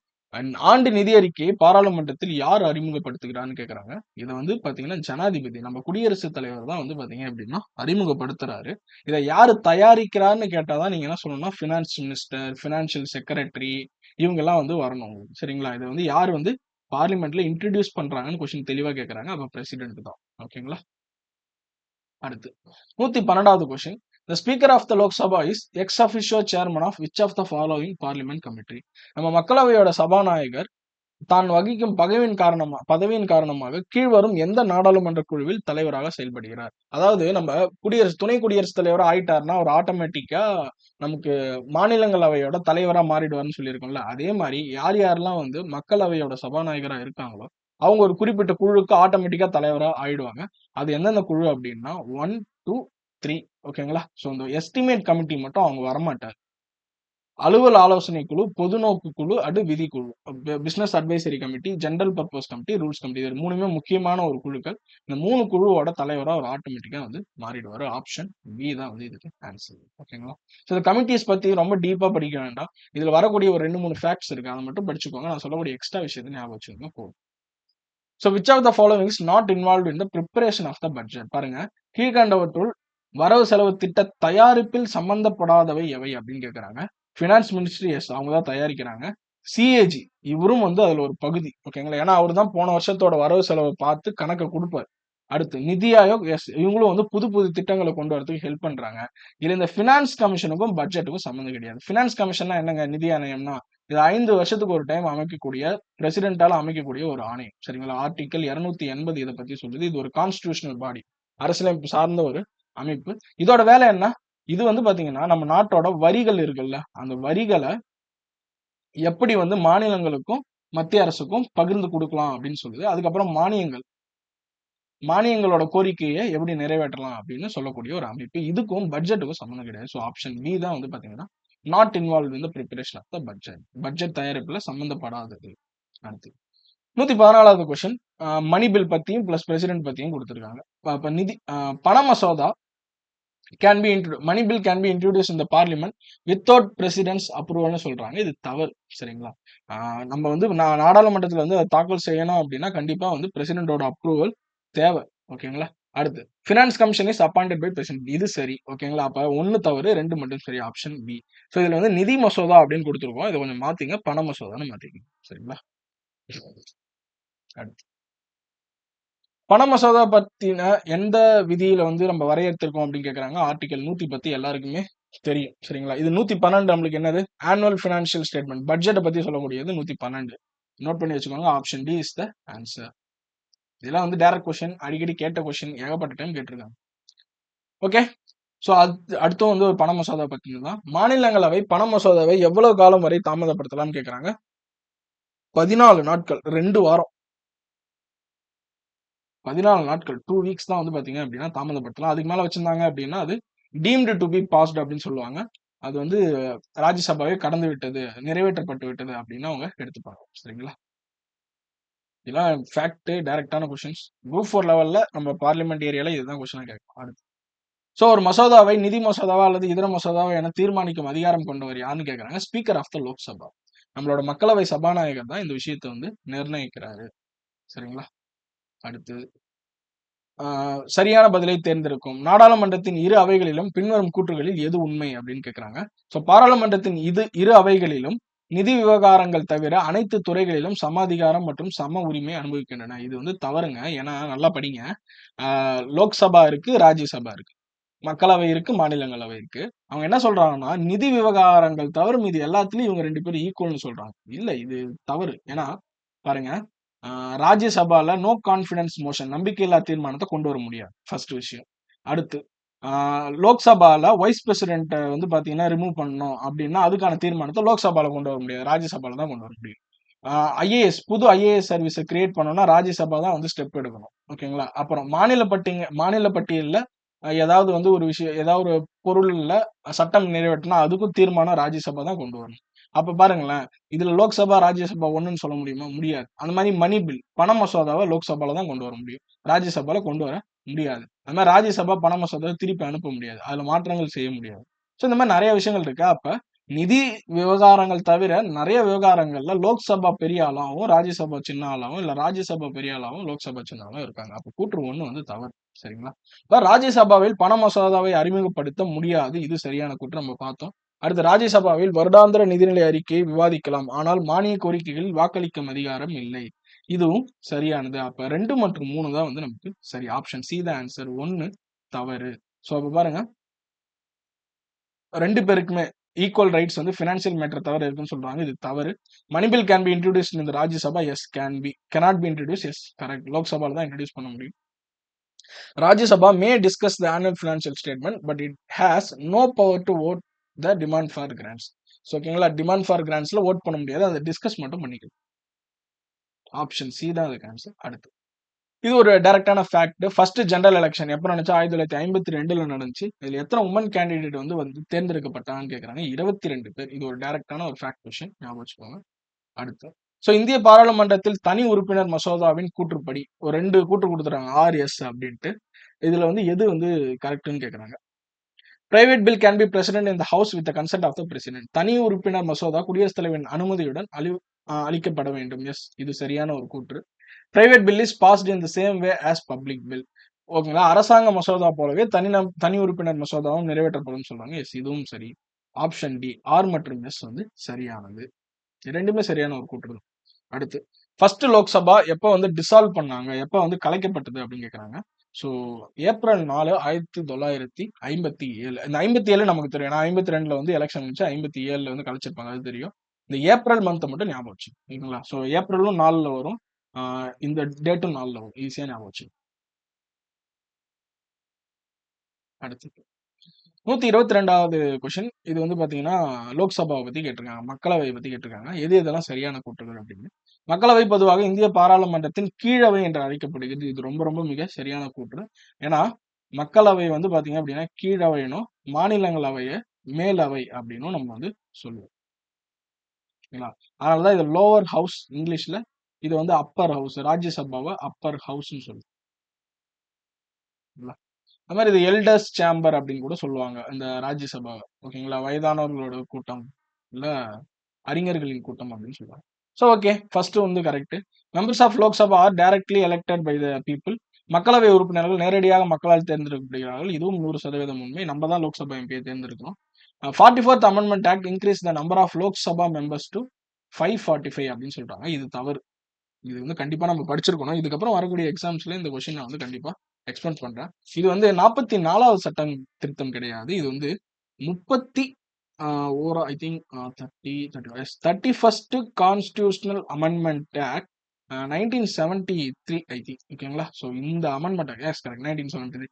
இந்த சட்ட திருத்தத்தின் படிதான் நமக்கு 525 இருந்ததை கடைசியா 545 வந்து உயர்த்துறாங்க. சரிங்களா? அப்போ வந்து 31வது சட்ட திருத்தம் 44வது சட்ட திருத்தம் கிடையாது. இந்த விஷயத்தை வந்து நோட் பண்ணி வச்சுக்கோங்க. சரிங்களா? அதே மாதிரி இதுல இன்னொரு விஷயம் என்னன்னா, இதுவும் எக்ஸ்பெக்டட் கொஸ்டின். 25 இருந்த யூனியன் டெரிட்டரிஸோட அந்த சீட்ஸை, யூனியன் பிரதேசத்தோட சீட்டை 20 குறைச்சிட்டாங்க. மாநிலங்களுக்கு வந்து பாத்தீங்கன்னா இன்க்ரீஸ் பண்ணிட்டாங்க. யூனியன் பிரதேசத்துக்கு குறைச்சிட்டாங்க. ரொம்ப ரொம்ப முக்கியமான ஒரு விஷயம். இது எக்ஸ்பெக்டட் கொஸ்டின். நம்ம போன லாஸ்ட் டைம் ஐபிஎல்ல அப்புறம் நம்மளோட செஷன்ஸோட டிஸ்கஷன்லாம் பார்த்தோம். அப்புறம் ப்ரீவியஸ் இயர் கொஸ்டின் கூட நான் அந்த ஐபிஎல் சீரிஸ்ல போட்டிருந்தேன். இது வந்து இப்ப குரூப் 2ல கேட்டாங்க இது. ஓகேங்களா? குரூப் 2 2A மெயின்ஸ்ல கேட்டாங்க. ஸோ அப்ப 1 மற்றும் 2 தான் வந்து சரி. Option D. கமான் ஃபாஸ்டா போலாமா? அடுத்து மாநிலங்களவை பற்றிய பின்வரும் சொற்றொடர்கள் எது சரியானது அப்படின்னு கேட்கறாங்க. இது ஒரு நிரந்தரமான அவை. It is permanent Bobby. Yes correct. ஏன்னா மாநிலங்களவையே கலைக்க முடியாது. பெர்மனன்ட் ஹவுஸ் நம்ம சொல்லுவோம். ஒரு 2 வருஷம் முடிஞ்சும் 1/3 ஆஃப் த மெம்பர்ஸ் 3ல் 1 பங்கு நபர்கள் அதுல என்ன பண்ணுவாங்க? ஓய்வு பெறுகின்றனர். அதுக்கப்புறம் அந்த 3ல் 1 பங்கு நபர்கள் மட்டும் திரும்ப நம்ம தேர்ந்தெடுப்போம். இதுவும் ஒரு சரியான கூற்று. நமக்கே தெரியும். அவங்களுக்கு டோட்டலா 6 இயர்ஸ் அவங்களுக்கு வந்து பாத்தீங்க அப்படின்னா டென்யூர். ஆனா லோக்சபால இருந்தா 5 இயர்ஸ். மக்களவையில 5 இயர்ஸ் தான். இவை இந்த அவையின் நிலையற்ற தன்மையை குறிக்கிறது. This shows the unstable nature of the ஹவுஸ்ன்றாங்க. இது தவறு. ஏன்னா பாருங்க, இது வந்து ஒரு பெர்மனன்ட் பாடின்னு சொல்லிட்டோம். 2 வருஷத்துக்கு ஒரு டைம் 3ல் 1 பங்கு நபர்கள் வந்து ஓய்வு பெறுகிறாங்கன்னு சொல்றோம். இது 2த்தையும் வச்சு இவங்க என்ன சொல்றாங்கன்னா, இது அன்ஸ்டேபிள் நேச்சர்ன்னு சொல்றாங்க. நிலையற்ற தன்மைன்னு சொல்றாங்க. தவறு. இது ஒரு நிலையான தன்மை. ஏன்? 2 அதான் 1/3 மெம்பர் போறாங்க. திரும்ப 1/3 மெம்பர் வராங்க. அப்ப தொடர்ந்துகிட்டே இருக்கு. இது வந்து ஒரு ஸ்டேபிள் நேச்சர். இது ஒரு நிலையான தன்மையை குறிக்கிறது. நிலையற்ற தன்மை கிடையாது. அப்ப 1 மற்றும் 2 சரியானது. அடுத்து. ஸோ 124 இது ஒரு பெட்டான கொஸ்டின். இந்த கொஸ்டின் அடிக்கடி டிஎன்பிசில கேட்கறாங்க. இல்ல எல்லா எக்ஸாம்ஸ்லயும் கேட்கறாங்க. பாருங்க இதுல நமக்கு என்ன தெரியும் கேட்டா டைரக்டா நம்ம வந்து பார்லிமெண்டோட சிஸ்டம் நம்ம எங்க இருந்து பெற்றிருக்கோம் அப்படின்னா பிரிட்டன்ல இருந்து பெற்றிருக்கோம். அதனால பிரிட்டன்லயும் அது பேர் பார்லிமெண்ட் தான். C க்கு 2 அப்படின்னா உங்களுக்கு வந்து எய்தர் பி ஆர் டி ரெண்டுத்துல ஒண்ணு வரும். யுஎஸ்ஏ பொறுத்த வரைக்கும் காங்கிரஸ். இதை ஞாபகம் வச்சுங்க. ஜப்பான்ல எல்லாரும் டயட் இருப்பாங்க. அதனால தான் அவங்க வந்து பாத்தீங்கன்னா ரொம்ப ஷார்ட்டா இருப்பாங்க. ஜப்பான்ல டயட் இருப்பாங்க. அப்ப A4B1 ஆப்ஷன் பி தான் ஆன்சர். அண்ட் வந்து டென்மார்க்ல ஃபோல்கட்டிங் அப்படின்ட்டு சொல்லுவாங்க. ஃபோகட்டிங் அப்படின்னு சொல்லுவாங்க 3. ஞாபகம் வச்சுங்க. ஜப்பான்ல டயட் கண்டிப்பா இந்த ஜப்பானும் யுஎஸ்ஏவும் இருக்கும். யுஎஸ்ஏல அந்த பார்லிமெண்ட்டுக்கு பேரே காங்கிரஸ் தான். ஓகேங்களா? அதனால தான் நம்மளுக்கு வந்து காங்கிரஸ் ஆஃப் இந்தியா நம்ம வந்து ஐஎன்சி இந்தியன் நேஷனல் காங்கிரஸ் அப்படின்னு பேர்லாம் வச்சிருந்தோம். சரிங்களா? யுஎஸ்ஏல 4 காங்கிரஸ் அப்படின்னா உங்களுக்கு கூட்டம் அப்படின்னா காங்கிரேஷன் அப்படின்னு சொல்லுவோம். ஸோ ஆப்ஷன் பி தான் வந்து இதுக்கு சரியான ஒரு விடை. அடுத்து 125 among the state listed below the one that has the largest number of Lok Sabha seats. இது எல்லாருக்குமே தெரியும். யூபி. இந்த மாதிரி கொஸ்டின்லாம் கேட்டா நிறைய பேர் தப்பு பண்றாங்க. நல்லா புரிஞ்சுங்க. நான் உங்களை நியூஸ் பார்க்க சொல்றதுக்கான காரணம் இதுதான். இப்போ எலெக்ஷன் டைம்ஸ் வந்துருச்சு அப்படின்னாலே யூபியை பத்தி பேசாமே இருக்க மாட்டாங்க. ஏன்னா யூபியில லோக்சபா சீட்டு 80 சீட்டு. ஓகேங்களா? அப்ப அந்த 545ல 80 அப்படின்னா எவ்வளவு பாருங்க.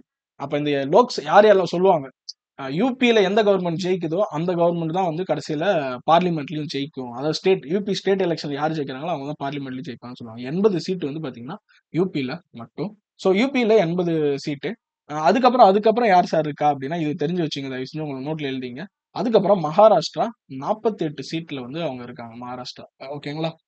அதுக்கப்புறம் மகாராஷ்டிராக்கு அப்புறம் ஆம், வேற யார் இருக்கா? எஸ், வெஸ்ட் பெங்கால் வந்து பாத்தீங்கன்னா ஒரு 40 சீட்ல இருக்காங்க. அடுத்து சாரி, வெஸ்ட் பெங்கால் ஒரு 42, பீகார் 40, பீகார் 40. அதுக்கப்புறம் நம்ம தான் இருக்கோம்னு நினைக்கிறேன், தமிழ்நாடு 39. இப்ப கணக்கு பாருங்களேன், யூபி, பீகார் இது ரெண்டுத்தையும் பிடிச்சா என்ன ஆச்சு? 80, 40, 120 சீட் ஆச்சு. அடுத்து மகாராஷ்டிரா, வெஸ்ட் பெங்கால். ஸோ இது ரெண்டுத்தையுமே சேர்த்தாலே ஒரு 90 சீட்டு மேக்ஸிமம். இந்த இந்த ஒரு 5 ஸ்டேட்டை கவர் பண்ணாலே போதும், அவங்க ஆட்சி அமைச்சிடலாங்க, மெஜாரிட்டி வந்து. அந்த அளவுக்கு வந்து ஒரு பவர்ஃபுல்லான ஸ்டேட்ஸ் எல்லாமே. நம்ம தமிழ்நாடு அப்ப 5வது இடத்துல இந்த விஷயத்துல வரும். எதுக்கு? லோக்சபா சீட்ல 5வது இடத்துல இருக்கும். ஃபர்ஸ்ட் வந்து யூபி, 2வது மகாராஷ்டிரா, 3வது வெஸ்ட் பெங்கால், 4வது பீகார், 5வது தமிழ்நாடு. ஓகேங்களா? இந்த கொஸ்டின் கேட்க வாய்ப்பு இருக்கு. ஏன்னா இப்போ வந்து லோக்சபா சீட்ஸ் வந்து திரும்ப ரீஅட்ஜஸ்ட்மெண்ட் செய்யறதுக்காக சென்சஸ் எல்லாம் எடுக்க போறோம். அடுத்து வந்து மறுசீரமைப்பு பண்ண போறோம் தொகுதிகளை சொல்லிட்டு இருக்காங்க. கண்டிப்பா இந்த கொஸ்டின்ஸ் எல்லாம் கேட்க வாய்ப்பு இருக்கு. அடுத்து ராஜ்யசபா சீட்ஸை பொறுத்த வரைக்கும் பார்த்தோம் அப்படின்னா, அதுலயும் யார் ஃபர்ஸ்ட் அப்படின்னா யூபி தான் வந்து ராஜ்யசபா சீட்ஸ்லயும் ஃபர்ஸ்ட். 31 சீட் வந்து அவங்க வச்சிருக்காங்க. மகாராஷ்டிரா பாத்தீங்க அப்படின்னா அப்படியே 19 சீட்டு. தமிழ்நாடு நமக்கே தெரியும், நம்ம வந்து 18 சீட். ஐ திங்க் தமிழ்நாடு தான் தேர்ட், ராஜ்யசபா சீட்ல தேர்ட். ஓகேங்களா? ஸோ நோட் பண்ணி வச்சுக்கோங்க, உங்களுக்கு யூஸ்ஃபுல்லா இருக்கும். ஏன்னா இதை மட்டும் தெரிஞ்சா போதும், எல்லா மாநிலம் தெரியும். இந்த 5 மாநிலம் மட்டும் தெரிஞ்சதுன்னு எங்களை லோக்சபா ராஜ்யசபா சீட்டு எந்த கொஸ்டின் கேட்டாலும் நம்ம ஈஸியா டேக்கிள் பண்ணிடுவோம். ஓகே, ஸோ 126வது கொஸ்டின், ராஜ்யசபா பத்தின கூற்றுக்கான கொஸ்டின். இந்த கொஸ்டின்ல வந்து பாருங்க, கரெக்ட் ஸ்டேட்மெண்ட் கேட்கறாங்க. Member of Rajya Sabha should not be less than 30 years அப்படின்னு கொடுத்துருக்காங்க. இது என்னன்னா ஒரு சின்ன ஒரு தப்பு. இங்க வந்து 30 வயதுக்கு குறைவாக இருக்க வேண்டும் தமிழ்ல கொடுத்துருக்காங்க. ஆனா இங்கிலீஷ்ல வந்து ஷுட் பி லெஸ் than அப்படின்னு வந்திருக்கணும், இந்த நாட் வந்து இருக்கக்கூடாது. அதனால இந்த ஸ்டேட்மெண்ட் ரெண்டுமே கான்ட்ரடிக்ஷன் ஆயிடுச்சு. ஓகேங்களா? So should not be less than 30 இயர்ஸ்னு சொல்றாங்க. இங்கிலீஷ்ல வந்து இதை வந்து நம்ம நாட்டுன்னு இல்லாம நம்ம just should be less than 30 years அப்படின்னு வச்சுக்கிட்டோம் அப்படின்னா இது தவறு. ஏன்னா 30 வயதுக்கு மேலதான் இருக்கணும் அப்படின்றதுனால 30 வயதுக்கு குறைவாக இருத்தல் வேண்டும்னு சொல்றாங்க. அப்ப வந்து இது தவறு அப்படின்னு வச்சுக்கலாம். அடுத்து, members of Rajya Sabha directly elected by the people, இது வந்து தவறு. நம்மளுக்கே தெரியும், நம்ம தேர்ந்தெடுத்த எம்எல்ஏ தான் வந்து அவங்களை தேர்ந்தெடுக்கிறாங்க. அடுத்து, பிரசிடென்ட் வந்து 12 பேரை வந்து நியமனம் பண்ணுவார். இலக்கியம், அறிவியல், கலை, சமூக சேவை போன்ற சிறந்த துறைகள் அதுல வந்து விளங்குறவங்கள 12 பேரை நியமனம் செய்வார்னு சொல்றாங்க. எங்க? இதெல்லாமே ராஜ்யசபா பத்தி பேசிட்டு இருக்கோம். எஸ், இது ஒரு சரியானது. Total members of the Rajya Sabha is 250, இதுவுமே சரியானது. ஸோ ஆப்ஷன் பாத்தீங்க அப்படின்னா 3 and 4 தான் கரெக்ட். நம்ம 1 ஸ்டேட்மெண்ட்டை தப்பா மாத்திட்டோம். சப்போஸ் 1 வந்து நம்மளுக்கு 2 இடத்துல கரெக்டா இருந்துச்சுன்னா 1, 3, 4 அப்படின்ட்டு. சரிங்களா? ஸோ இந்த கொஸ்டின்ஸ் மட்டும் ஒரு கிரேஸ் மார்க் வந்து இருக்கு, எல்லாமே நோட் பண்ணிடுவோம். சரிங்களா? சாரி, 127வது question, elected members of the parliament from Tamil Nadu. தமிழ்நாட்டுல இருந்து போகக்கூடிய நாடாளுமன்றத்துக்கு தேர்ந்தெடுக்கப்படும் உறுப்பினர்களோட எண்ணிக்கை என்னன்னு கேக்குறாங்க. ஸோ லோக்சபா 39, ராஜ்யசபா 18. ஞாபகம் வச்சுக்கோங்க. இது எப்படி ஞாபகம் வச்சுக்கலாம்னா, லோக்சபா வந்து நாடும் நமதே 40ம் நமதே அப்படின்ட்டு பொலிட்டிக்கல் பார்ட்டிஸ்லாம் ஒன்று சொல்லுவாங்க. அந்த 40ம் நமதேனா 39 பிளஸ் பாண்டிச்சேரிக்கு ஒரு சீட் இருக்கு, அதையும் சேர்த்துப்பாங்க. 40ம் நமதேன்னு சொல்லுவாங்க. ஜஸ்ட் சும்மா இதை ஞாபகம் வச்சுட்டீங்க அப்படின்னா உங்களுக்கு 39ன்ற விஷயம் ஞாபகம் வரும். சரிங்களா? 40ம் நமதேனா ஒண்ணு கிடையாது, 39. அண்ட் வந்து ராஜ்யசபாக்கு நம்ம 18 சீட், 20க்கு 2 குறையும் வந்து 18 சீட் வந்து வச்சிருக்கோம். ஓகேங்களா? அடுத்து, சொல்ல எது இன்கரெக்ட், தவறானதுன்னு கேட்கறாங்க. செஷன்ஸ் கொடுத்துருக்காங்க. நம்ம ஃபர்ஸ்ட் 2வது கொஸ்டின் நம்ம வந்து பார்த்தோம். பட்ஜெட் செஷன் எஃப்எம் சொன்னா பிப்ரவரி டு மார்ச். மான்சூன் செஷன் வந்து ஜூலைல ஆரம்பிக்குது. ஏப்ரல் மேவா, ஜூன் ஒரு மாசம் லீவ், மே முடிச்சா டயர்டா இருப்பாங்க, அப்ப ஜூலைல தான் ஆரம்பிக்கும். அப்ப ஜூலை, ஆகஸ்ட், செப்டம்பர் 3 மாசம். ஓகேங்களா? ஜேஎஸ். அடுத்து வந்து வின்டர் செஷன் நான் சொன்னேன், கடைசி 2 மாசம், நவம்பர் டிசம்பர் தான். என்டி, நவம்பர் டிசம்பர். நவம்பர் டு ஜனவரி கிடையாது. அப்போ வந்து ஏ, பி, டி இதெல்லாமே கரெக்ட். சி மட்டும் தவறானது. ஸோ அது வந்து இன்கரெக்ட் இருக்காங்க. ஆப்ஷன் சி தான் வந்து தவறானது. அப்போ வந்து ஆப்ஷன் சி தான் தவறானது. ஓகே, ஸோ அடுத்து ரொம்ப முக்கியமானது, 10வது அட்டவணையின் கீழ் மக்களவை உறுப்பினர் தகுதி நீக்கம் செய்வது தொடர்பான பிரச்சனையில் யார் வந்து முடிவெடுக்கிறா? Who is the final decider இந்த issue of the disqualification of the member of Lok Sabha under 10th schedule. இந்த 10வது அட்டவணை பத்தி உங்களுக்கு தெரியும்னு நினைக்கிறேன். 52வது சட்ட திருத்தம் 1985 படி சேர்க்கப்பட்டது. இது கட்சி தாவல் அந்த தொடர்பான விஷயங்கள்ல வந்து அது நடவடிக்கை எடுக்குது. சரிங்களா? ஸோ கட்சி தாவல் தடை சட்டம் அப்படின்னு சொல்லுவாங்க. ஆன்டி டிஃபெக்ஷன் லா அப்படின்னு சொல்லுவாங்க. இதுல யாருங்க கடைசி முடிவு எடுக்கிறாருன்னா ஸ்பீக்கர், சபாநாயகர் தான் எடுக்கிறார். ஏன்னா பாருங்க, லோக்சபாக்குள்ள எது நடந்தாலும் அதோட தலைவர் யாரு அப்படின்னா யாரு ஹீரோனா சபாநாயகர் தான் ஹீரோ. அதனாலதான் அவர் பேரே நாயகர். சரிங்களா? அந்த சபைக்கு அவர் நாயகர். அதனால அவரு பேசுறது மட்டும்தான் வந்து கரெக்ட். சரிங்களா? அதுக்குள்ள வெளியே வந்துட்டு அவர் சாதாரண ஒரு எம்பியை வெளியே பிரச்சனை பண்றாருன்னா சபாநாயகர் வந்து சம்மந்தம் இல்லை. அந்த ஏரியாக்குள்ள இருந்தீங்க, நீங்க பார்லிமெண்ட்டுக்குள்ள இருக்கீங்க அப்படின்னா அவரோட அவையில உட்காந்துருக்கீங்கன்னா அவர் சொல்றதுதான் சட்டம். அதனாலதான் பாத்தீங்கன்னா மதிப்பிற்குரிய சபாநாயகர் அவர்களேன்னுவாங்க. பிரைம் மினிஸ்டர் இருந்தாலும் எல்லாருக்கும் பிரைம் மினிஸ்டருக்கு வணக்கம் வைக்க மாட்டோம், சபாநாயகருக்கு தான் வணக்கம். சரிங்களா? So option D is the கரெக்டா ஆன்சர். 10வது அட்டவணைகள் பத்தி நல்லா படிச்சு வச்சுக்கோங்கப்பா. 1 to 12 அந்த அட்டவணைகள் ஃபிங்கர் டிப்ஸ்ல இருக்கணும். எது சொல்லுது, என்ன சொல்லுது, எந்த அமெண்ட்மெண்ட் எல்லாமே கரெக்டா ஞாபகம் வச்சுக்கணும். அடுத்து match the following terms with the meaning. ஒரு 4 டேர்ம் கொடுத்துருக்காங்க. இது எல்லாமே பாத்தீங்கன்னா நம்ம பார்லிமெண்ட்ல நாடாளுமன்றத்துல பயன்படுத்தக்கூடிய ஒரு சில சொற்றொடர்கள். இந்த சொற்றொடர்களோட அர்த்தம் கேட்கறாங்க. பாருங்க, அட்ஜார்ன்மெண்ட் சைன் டி ஒத்தி வைப்பு, அடுத்து குவாரம், அடுத்து கங்காரு க்ளோஷர் கங்காரு மூடல், லேம்டக் அமர்வு லேம்டக் செஷன் அப்படின்னு சொல்லுவோம். இது அட்ஜார்ன்மெண்ட் அப்படின்னா என்ன சொல்றது, ஒரு தற்காலிக ஒத்திவைப்புன்னு சொல்லலாம்.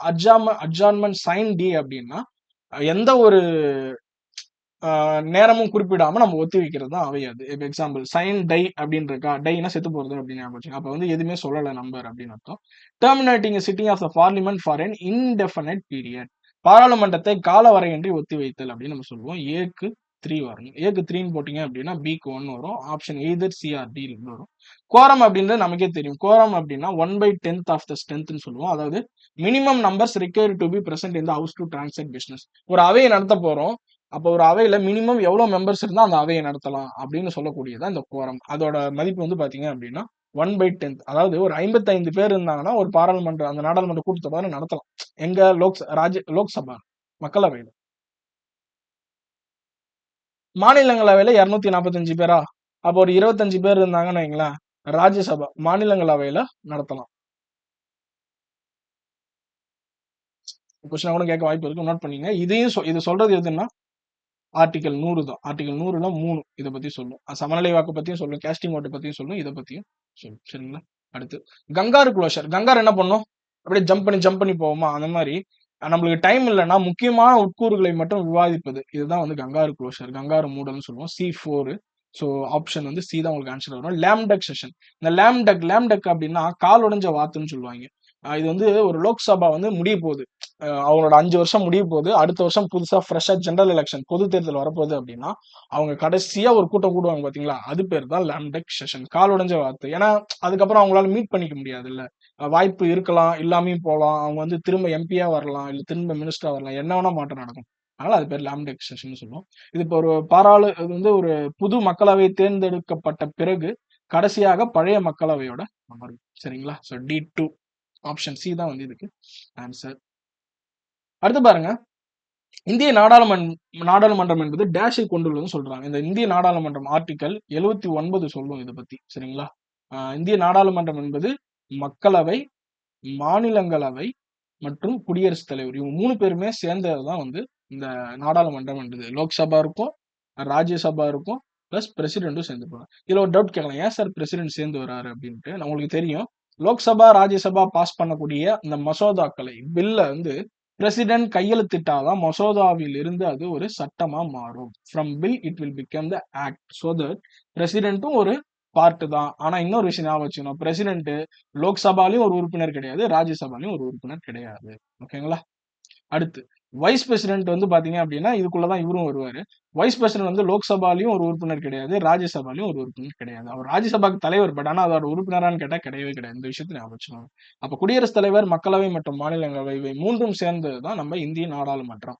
அடுத்து நம்ம உங்களுக்கு முன்னாடியே சொன்னது, இந்திய நாடாளுமன்றம் குறைந்தபட்சம் ஒரு வருஷத்துக்கு எத்தனை முறை கூட வேண்டும்? வருடத்திற்கு 2 முறை. அதாவது ஒரு கூட்டத்தொடருக்கும் இன்னொரு கூட்டத்தொடருக்கும் இடைப்பட்ட கால இடைவெளி 6 மாதங்களுக்கு மிகாமல் இருக்க வேண்டும். நாட் மோர் தென் 6 months அப்படின்னு சொல்லுவாங்க. சரிங்களா? அடுத்து இந்திய உச்சநீதிமன்றத்தில் நீதிபதிகளின் எண்ணிக்கையை அதிகரிக்கும் அதிகாரம் யாருக்கு உள்ளதுன்னு கேக்குறாங்க. இந்திய குடியரசுத் தலைவர், நாடாளுமன்றம், தலைமை நீதிபதி, சட்ட ஆணையம். ஓகேங்களா? நாடாளுமன்றத்துக்கு தான் இந்த அதிகாரம் இருக்கு. பிரசிடென்ட்டுக்கு கிடையாது. தலைமை நீதிபதிக்கெல்லாம் அந்த அளவுக்கு அதிகாரம் கிடையாது. சட்ட ஆணையம் இது வந்து வேற விதமானது. இது வந்து நம்ம நாட்டோட சட்டம் ஒழுங்கு அதை பத்தி படிக்கக்கூடிய ஒரு ஆணையம். நாடாளுமன்றம் தான் வந்து அதுக்கு பவர். சரிங்களா? சீஃப் ஜஸ்டிஸ் அந்த அவங்க ஆக்ட் வச்சிருப்பாங்க. Supreme court judges act supreme court அப்படின்னு வச்சிருப்பாங்க. அதுல சட்டம் திருத்தம் பண்ணி ஏதாவது அதிகமான மெம்பர்ஸ் வேணும்னா அதை இன்க்ரீஸ் பண்ணி கொடுப்பாங்க.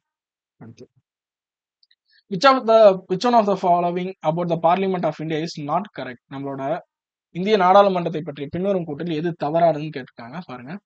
Parliament consist of president, Lok Sabha, Rajya Sabha. மக்களவை, மாநிலங்களவை, குடியரசுத் தலைவர் சேர்ந்ததுதான் நாடாளுமன்றம். இது சரியான ஒரு கூற்று. சரி. மக்களவையில் நியமிக்கப்பட்ட உறுப்பினர்கள் இல்லை. there are no nominated members in Lok Sabha. இதுவுமே சரி. மாநிலங்களவை கலைக்க முடியாது. எஸ், இதுவும் சரி. மாநிலங்களவை சில உறுப்பினர்கள் குடியரசுத் தலைவரால் நியமிக்கப்படுறார்கள். எஸ், 12 உறுப்பினர்கள். இதுவும் சரி. ஸோ இந்த கொஸ்டின்ல ஒரு சின்ன எரர். ஓகேங்களா? ஸோ அதனால இந்த கொஸ்டினுக்கு எல்லாமே வந்து பாத்தீங்க அப்படின்னா கரெக்டான ஸ்டேட்மெண்ட். நாட் கரெக்ட் ஸ்டேட்மெண்ட் எதுவுமே கிடையாது. மேபி இது வந்து பாத்தீங்க அப்படின்னா there are nominated members in Lok Sabha அப்படின்னு கொடுத்துருக்கணும். மக்களவையில் நியமிக்கப்பட்ட உறுப்பினர்கள் உள்ளனர் அப்படின்னு கொடுத்துருந்தாங்கன்னா இது வந்து தவறா வந்து. சரிங்களா? ஸோ அதனால இதுக்கு வந்து நீங்க எந்த இது ஸ்டேட்மெண்ட் பண்ணியிருந்தாலும் ஓகே. இந்த கொஸ்டின் நீங்க கரெக்டா உட்காந்து கெஸ் பண்ணியிருந்தீங்கன்னா வெரி குட். இது வந்து ஆங்கிலோ இந்தியன்ஸ் இருந்தாங்கல்ல, அது 2019 104வது சட்ட திருத்தத்தின்படி எடுத்துட்டாங்க. சரிங்களா? ஸோ அதனால வந்து இந்த இதுல வந்து ஆப்ஷன் மாறி இருக்கணும். ஸோ இதுல எனி கரெக்ட் எல்லாமே வந்து கரெக்டா தான் வந்து வரும். இந்த 104வது சட்ட திருத்தத்தை குறிச்சு வச்சுக்கோங்க. ஓகேங்களா? அடுத்து The chairman of Public Accounts Committee in the Indian Parliament is இந்திய நாடாளுமன்றத்தின் பொது கணக்கு குழுவின் தலைவர் என்பவர் யார் அப்படின்னு கேட்கிறாங்க. அது ஸ்பீக்கர் ஆஃப் லோக்சபா. நம்மால் தான், நம்மளோட மக்களவையோட சபாநாயகர் தான் இந்த பொது கணக்கு குழுவோட தலைவர். அடுத்து இந்திய நாடாளுமன்றத்தின் இரு அவைகளின் கூட்டத்தை யார் கூட்டுகிறார்? ரொம்ப ரொம்ப ரொம்ப இம்பார்ட்டன்டான ஒரு விஷயம். Who summons? நல்லா புரிஞ்சுக்கங்க. யார் வந்து அந்த கூட்டத்தை கூட்டி வைக்கிறா அப்படின்னு கேட்டீங்கன்னா பிரசிடென்ட் ஆஃப் இந்தியா, இந்திய குடியரசுத் தலைவர் தான் அதுக்கு அறிவிப்பு விடுப்பார். Article 108 joint sitting of the two house, இரு அவைகளின் கூட்டத்தொடர், இதை வந்து குடியரசுத் தலைவர் தான் அனௌன்ஸ் பண்ணுவாரு. இதுக்கு தலைமை தாங்குபவர் யார் அப்படின்னா மக்களவையோட சபாநாயகர், மக்களவையோட தலைவர் சபாநாயகர். இவர் தான் வந்து அதை நடத்துவார், வழி நடத்துவார். இதுல இன்னொரு விஷயம் இருக்கு பாருங்க. ஃபர்ஸ்ட் வந்து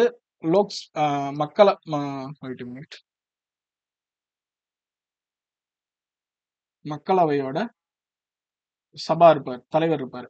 அவர் இல்லைன்னா துணை சபாநாயகர் வருவார். ஓகேங்களா? அப்ப அவரும் இல்லைன்னா என்ன சார் ஆகும்? இதுல இந்த கூட்டத்துல யார் யாரெல்லாம் இருக்கா? ராஜ்யசபாவும் இருக்கு, லோக்சபாவும் இருக்குமா? அப்ப இந்த ரெண்டு லோக்சபாவுக்கு முன்னுரிமை கொடுக்கணும். அவங்களோட சபாநாயகர், துணை சபாநாயகர் வராங்க. அப்ப இவங்க 2 பேருமே இல்லைன்னா யாரு சார்? அடுத்து வந்து ராஜ்யசபாவோட தலைவர், நம்மளோட வைஸ் பிரசிடென்ட் வருவாரான்னு கேட்டா கிடையாது.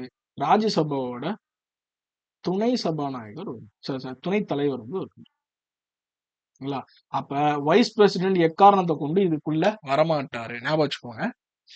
கேட்க வாய்ப்பு இருக்கான்னு தெரியல. ஏன்னா குவாலிட்டி கொஸ்டின்ஸ் எவால்வ் ஆகிறத பார்த்தோம் அப்படின்னா கண்டிப்பா இதெல்லாம் கேட்க வாய்ப்பு இருக்கு. ஏன்னா காம்படிஷன் ஹெவி ஆச்சுன்னா அவங்க கேட்டுதானே ஆகணும். அவங்களுக்கும் வேற வழியில, நமக்கும் வேற வழியில படிச்சுதான். ஓகே.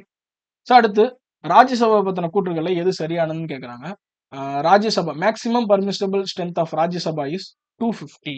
ஸோ மாநிலங்களவையோட அதிகபட்ச அனுமதிக்கப்பட்ட உறுப்பினர்கள் எண்ணிக்கை 250ன்னு சொல்றாங்க. இது சரியான ஒரு கூற்று. இப்ப 245 பேர் வந்து சாலிடா இருக்காங்க. அடுத்து 238 மெம்பர்ஸ் வந்து indirectly elected from the states and union territory. மாநிலங்கள் மற்றும் யூனியன் பிரதேசங்களில் இருந்து 238 உறுப்பினர்கள் மறைமுகமாக தேர்ந்தெடுக்கப்படுகிறான்னு சொல்றாங்க. இது ஒரு சரியான ஒரு கூற்று. சரிங்களா? 250 பேர் இருக்காங்களா, அதை வந்து பிரிப்பாங்க. 238 12 அப்படின்னு. இந்த 12 பேர் யாரு? நியமன உறுப்பினர்கள், குடியரசுத் தலைவரை நியமனம் பண்றாங்க. இந்த 238ல பாத்தீங்கன்னா நம்ம பிரிப்பாங்க. எதுக்கு? மாநிலங்களுக்கும் யூனியன் பிரதேசங்களுக்கும் பிரிப்பாங்க. சரிங்களா? அப்ப இரண்டாவது கூற்றும் வந்து ஒரு சரியான கூற்றும் தான்.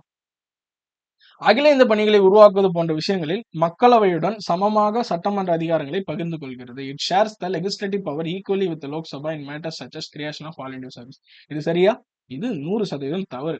இந்த ஆல் இந்தியா சர்வீஸை கிரியேட் பண்றதுல ஒரு இம்பார்ட்டன்டான பவர், ஸ்பெஷல் பவர் யாருக்கு இருக்குன்னா ராஜ்யசபாக்கு தான் இருக்கு. அதனால 3வது தவறு. அப்போ 1 மற்றும் 2 தான் வந்து சரி.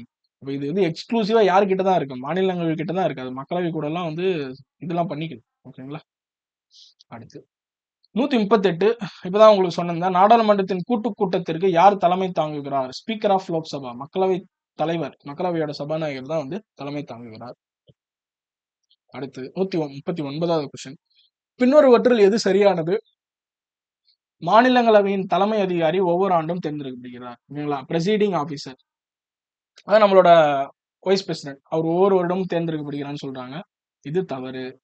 Presiding officer of the Rajya Sabha is elected for a term of 5 இயர்ஸ்னு சொல்றாங்க. இதுவும் தவறு. Presiding of the Rajya Sabha is elected for a term of 6 இயர்ஸ்னு சொல்றாங்க. இதுவும் தவறு. யார் இந்த பிரசிடிங் ஆஃபீஸர்? இங்க யாருன்னா வைஸ் பிரசிடென்ட் தான். அவர் தான் சேர்மன். அவர் தான் தலைவர். சரிங்களா? அவரை பத்தி சொல்றாங்க. Vice president of India is the ex officio presiding officer of the Rajya Sabha. இதுதான் சரி. சரிங்களா? இதுதான் சரியான கூற்று. இது எல்லாமே தவறான கூற்று. அவர் வந்து இந்த எந்த ஒரு இடத்துலயுமே தேர்ந்தெடுக்கப்படவே இல்ல. ஃபர்ஸ்ட் அதுதான் மேட்ரு. அவர் துணை குடியரசுத் தலைவர் வந்து அவர் அலுவல் வழி தலைவர். அவர் வந்து தனியா வந்து மாநிலங்களவைக்கு தேர்ந்தெடுக்கலாம் படல. அவர் ஆட்டோமேட்டிக்கா துணை குடியரசுத் தலைவர் ஆனாரு. ஆட்டோமேட்டிக்கா அங்க மாநிலங்களோட அலுவல் வழி தலைவரா மாறிட்டாரு. அப்ப இந்த லாஜிக் பயன்படுத்தினாலும் ஓகே. இல்ல உங்களுக்கு டைரக்டா ஃபேக்ட் தெரிஞ்சிருந்தாலும் ஓகே. ஆப்ஷன் டி தான். ஓகே. ஸோ அப்படி கண்டினியூவா நம்ம 140வது கொஸ்டின் வந்துட்டோம். Which of the following statements regarding Rajya Sabha not கரெக்ட்னு கேட்டிருக்காங்க. மாநிலங்களவை பற்றிய கூற்றுகள் எது தவறானது அப்படின்னு கேட்டிருக்காங்க. எது சரியில்லை அப்படின்னு கேட்டிருக்காங்க. இதன் உறுப்பினர்கள் ஒரு மாநிலத்தின் சட்டமன்றத்தின் தேர்ந்தெடுக்கப்பட்ட உறுப்பினர்களால் தேர்ந்தெடுக்கப்படுகிறார்கள். இது மிகவும் சரியான கூற்று. நம்மளோட எம்எல்ஏ எல்லாம் சேர்ந்துதான் என்ன பண்றாங்க? ராஜ்யசபாவோட எம்பிய ஓட்டு போட்டு தேர்ந்தெடுக்கிறாங்க. இந்த தேர்தல் முறை என்ன? Proportional representation by means of single transferable vote. விகிதாச்சார பிரதிநிதித்துவம் அடிப்படையிலான ஒற்றை மாற்று வாக்கு முறை இதுல தேர்ந்தெடுக்கிறாங்க. சரிங்களா? இதன் தேர்தல் ஒற்றை மாற்றத்தக்க வாக்கு விகிதாச்சார முறையை பின்பற்றுகிறது. இதுவும் சரியான ஒரு கூற்று. இதன் உறுப்பினர்கள் 1/3 உறுப்பினர் ஒவ்வொரு ஆண்டும் 2 வருடங்களுக்கு பிறகு ஓய்வு பெறுகிறார்கள் அப்படின்னு சொல்றாங்க. இதுவும் ஒரு சரியான கூற்று. இது ஒரு நிரந்தர அமைப்பு. ஆனால் குடியரசுத் தலைவரால் முன்னதாகவே கலைக்கப்படலாம்னு சொல்றாங்க. இது வந்து ஒரு தவறான ஒரு கூற்று. It is a permanent body but can be டிசால்வ்டுன்னு சொல்றாங்க. இதை வந்து டிசால்வ் பண்ண முடியாது. ஸோ அப்ப எது நாட் கரெக்ட் அப்படின்னா ஆப்ஷன் டி தான் வந்து நாட் கரெக்ட். இது ஒரு நிரந்தர அமைப்பு. இதை வந்து கலைக்க முடியாது. சரிங்களா? ஸோ ஓகே, அடுத்து 141வது கொஸ்டின். ஆல்ரெடி பார்த்தோம். பூஜ்ய நேரம் பத்தி பார்த்தோம். இந்த context of Indian parliament what is 0 hour? இந்த பூஜ்ய நேரம் என்றால் என்ன அப்படின்னு கேட்டிருக்காங்க. The time immediately after the question hour. கேள்வி நேரத்திற்கு பிந்தைய நேரம். கேள்வி நேரத்துக்கு பின்னாடி வரக்கூடிய நேரம் தான் பூஜ்ய நேரம் அப்படின்னு நம்ம சொல்லுவோம். ஃபர்ஸ்ட் எப்படின்னா கொஸ்டின் ஹவர். அந்த கொஸ்டின் ஹவருக்கு அடுத்து வரக்கூடியதான் வந்து பாத்தீங்கன்னா அந்த 0 ஹவர். அடுத்து வந்து பாத்தீங்க அப்படின்னா அஜெண்டா இருக்கும். அவங்க வந்து அடுத்து பில் பாஸ் பண்ண போறாங்களா, இல்ல ஏதாவது ஒரு விஷயத்தை டிஸ்கஸ் பண்ண போறாங்களா, இந்த விஷயம் பத்தி சொல்லியிருப்பாங்க. ஓகே, ஸோ ஆப்ஷன் ஏ தான் வந்து ஆன்சர். அடுத்து டெட்லாக். ஸோ இந்த டெட்லாக் அப்படின்றது என்னன்னா, 2 அவைகளும் வந்து ஒத்துழைப்பு கொடுத்தாதான் ஒரு வந்து மசோதாவை பாஸ் பண்ணி குடியரசுத் தலைவர்கிட்ட அனுப்ப முடியும். சப்போஸ் இந்த 2 அவைகளுக்குள்ளேயும் சண்டை ஏற்படுதுன்னா அந்த சண்டை பேர் தான் டெட்லாக் அப்படின்னு சொல்லுவாங்க. நாடாளுமன்றத்தின் கூட்டு அமர்வின் போது மக்களவைக்கும் மாநிலங்களுக்கும் இடையே ஒரு முட்டுக்கட்டையாக இருப்பது அப்படின்ட்டு சொல்லுவாங்க. இதை வந்து நம்ம தீர்மானம் பண்ணணும் அப்படின்னா எந்த ஒரு மசோதாவில் தீர்மானம் பண்ணணும்னா என்ன சொல்றது, மணி பில் இதுல வந்து ஈஸியா வந்து கிராஸ் பண்ணி போயிடலாம். 14 நாளுக்குள்ள அவங்க கிராஸ் பண்ணி போயிடுவாங்க. கான்ஸ்டியூஷன் அமெண்ட்மெண்ட் பில்லையும் வந்து பாத்தீங்கன்னா ராஜ்யசபாவால நிறுத்தி வைக்க முடியாது. ஓகேங்களா? அப்ப ஆர்டினரி லெகிஸ்லேஷன், இந்த சாதாரண சட்டங்கள் இயற்றும் போது மட்டும்தான் இந்த டெட்லாக் அப்படின்ற ஒரு விஷயத்த கொண்டு வர முடியும். So one only the answer. சரிங்களா? ஸோ சாதாரண சட்டம் மட்டும் தான் இந்த முட்டுக்கட்டையா இருக்கக்கூடிய விஷயத்த உடைக்க முடியும். அடுத்து 143. இந்தியாவில் நம்பிக்கையில்லா தீர்மானம் தொடர்பான பின்வரும் கூற்றுகளை கவனி. இந்திய அரசியலமைப்பில் நம்பிக்கையில்லா தீர்மானம் பற்றி குறிப்பிடப்படவில்லை. கரெக்ட். இந்திய அரசியலமைப்புல குறிப்பிடப்படவில்லை. இது எங்க குறிப்பிட்டிருக்காங்கன்னா ரூல்ஸ் ஆஃப் ப்ரொசீஜர், இந்த விதிகள் இருக்குல்ல, இந்த பாராளுமன்றத்தோட விதிகள்ல 198வது விதியில குறிப்பிட்டிருக்காங்க. இது எந்த அரசியலமைப்பு பிரிவோட தொடர்பு தான் ஆர்டிகல் 75. இது வந்து மேபி கொஸ்டின்ல கேட்கலாம். இதுல வந்து ஆர்டிகல் 75ல 3 கலெக்டிவ் ரெஸ்பான்சிபிலிட்டி, கூட்டு பொறுப்பை பத்தி சொல்லுது. அந்த கூட்டு பொறுப்புக்கு எதிராக கொண்டு வரக்கூடியதான் இந்த நம்பிக்கையில்லா தீர்மானம் அப்படின்றது. இது இந்திய அரசியலமைப்பில் குறிப்பிடப்படவில்லை. இது சரியான ஒரு கூற்று. Not mention in the constitution of India. The motion of non confidence can be introduced in the Lok Sabha only. இதை நம்ம நிறைய டைம் சொல்லிட்டோம். எஸ், இது ரெண்டுமே வந்து சரியான கூற்றுகள். சரிங்களா? லோக்சபால மட்டும் தான் கொண்டு வர முடியும், ராஜ்யசபா கொண்டு வர முடியும். நீங்க கேட்கலாம், ஏன் சார் லோக்சபால மட்டும் தான் கொண்டு வர முடியும்னா, லோக்சபால தான் என்ன இருக்கு? கவர்மெண்ட் இருக்கு. ராஜ்யசபால கவர்மெண்ட் இருக்கு இல்ல. லோக்சபால தான் அந்த மினிஸ்டர், அவங்களோட பிரைம் மினிஸ்டர், இவங்க டீம்லாம் இருக்கு. சப்போஸ் 1-2 பேரு ராஜ்யசபால இருந்துட்டே கூட மினிஸ்டரா இருக்கலாம். ஓகேங்களா? இப்ப நிர்மலா சீதாராமன், இல்ல வந்து நம்மளோட ஜெய்சங்கர், ஓகேங்களா, இவங்கெல்லாம் வந்து பாத்தீங்க அப்படின்னா அவங்க ராஜ்யசபால இருந்துட்டே மினிஸ்டரா இருக்கலாம். பட் ஆனா லோக்சபால தான் மொத்த குழுவும் இருக்கிறதுனால அவங்க வந்து எங்க தான் அறிமுகப்படுத்த முடியும்? லோக்சபால மட்டும் தான் அறிமுகப்படுத்த முடியும். அப்ப 2 கூற்றுகளுமே சரியான ஒரு கூற்று. அடுத்து 144 கேக்குறாங்க. ஒரு பண மசோதா வந்து லோக்சபால தான் கொண்டு வர முடியும். ராஜ்யசபாக்கு மாத்துறாங்கன்னு வைங்களேன். 14 நாள் வரைக்கும் ராஜ்யசபா வச்சிருக்கலாம். அப்படி சப்போஸ் 14 நாளுமே எந்த ஒரு நடவடிக்கையுமே இல்ல அப்படின்னா என்ன ஆகும்? The bill will be sent to the president for his signature. அது அடுத்து என்ன பண்ணும்? குடியரசுத் தலைவர்கிட்ட போயிடும். மசோதா குடியரசுத் தலைவரின் கையொப்பம் மற்றும் ஒப்புதலுக்காக அனுப்பப்படும். அந்த 14 நாட்கள். மக்களவையில் நிறைவேற்றப்பட்ட பண மசோதா 14 நாட்களுக்குள் மாநிலங்களவையில் திருப்பி அனுப்பப்படாவிட்டால் அவங்க வந்து திரும்ப சைன் போட்டு லோக்சபாக்கு அனுப்பணும். அப்படி அனுப்பல அப்படின்னா என்ன பண்ணும், குடியரசுத் தலைவர்கிட்ட போயிடும். அனுப்புனாலும் போயிடும், அனுப்பலனாலும் போயிடும். ஓகே. அடுத்து பாருங்க, மக்களவையின் முதல் துணை சபாநாயகர் பின்வருவற்றுள் யாரா நியமிக்கப்பட்டாங்கன்னு கேட்டிருக்காங்க. ஜி.வி. மௌலானக்கார் வந்து முதல் சபாநாயகர். ஓகேங்களா. துணை சபாநாயகர் வந்து பாத்தீங்க அப்படின்னா எம் அனந்தசயனம் ஐயங்கார் அப்படின்னா துணை சபாநாயகரா இருந்தாரு. இதெல்லாம் கேட்பாங்க. ஃபர்ஸ்ட் எல்லாத்துலயுமே அந்த ஃபர்ஸ்ட்ன்ற விஷயம் ஜிகே. அது கண்டிப்பா நம்ம தெரிஞ்சு வச்சுக்கணும். அடுத்து, மக்களவைத் தலைவர் தனது பதவியை ராஜினாமா செய்ய எழுத்துப்பூர்வமாக யாரிடம் விண்ணப்பிக்கலாம்? நம்மளோட ஸ்பீக்கர் ஆஃப் த லோக்சபா யார்கிட்ட வந்து அவரோட கடிதத்தை கொடுக்கணும்னு கேக்குறாங்க. Deputy speaker of the Lok Sabha. இந்த விஷயத்துல நிறைய தெரிஞ்சுக்கணும். லோக்சபால நம்மளோட மக்களவை சபாநாயகர் இருக்காருல்ல, அவர் வந்து துணை சபாநாயகர் கிட்ட அவரோட ராஜினாமா கடிதத்தை கொடுப்பாரு. துணை சபாநாயகர் யாருக்கிட்ட கொடுப்பாருன்னா சபாநாயகர்கிட்ட கொடுப்பாரு. சரின்ட்டு ராஜ்யசபா வந்தீங்கன்னு வைங்களேன், இங்க தலைவர் இருப்பாரு, துணைத் தலைவர் இருப்பாரு. இந்த தலைவர் யார்கிட்ட வந்து ராஜினாமா கடிதத்தை கொடுப்பாருன்னா பிரசிடென்ட் கிட்ட கொடுப்பாரு. ஏன்னா இவர் யாரு, இவர் தான் வந்து துணை குடியரசுத் தலைவர். அப்போ ஒரு குடியரசுத் தலைவர்கிட்ட தான் கொடுப்பாரு. துணை சபாநாயகர் நம்மளோட தலைவர்கிட்ட கடிதத்தை கொடுப்பாரு. இந்த இடம் மட்டும் கொஞ்சம் மாறும், பாத்துக்கோங்க. சரிங்களா. சோ அடுத்து 147 நம்ம வந்து ஆங்கிலோ இந்தியர்களுக்காக வந்து சமூகத்தினருக்கு இடஒதுக்கீடு வச்சிருந்தோம். 2 சீட்டு வந்து பார்லிமெண்ட்ல லோக்சபாலையும் 1 சீட்டு ஒவ்வொரு மாநிலங்களையும் வச்சிருந்தோம். இதை வந்து நம்ம கடைசியா வந்து கலைச்சிட்டோம், ரத்து பண்ணிட்டோம். எந்த சட்டத்திருத்தத்தின் மூலம் கேட்கறாங்க? 104வது சட்டத்திருத்தம் 2019 படி இதை நம்ம கலைச்சிட்டோம். சரிங்களா.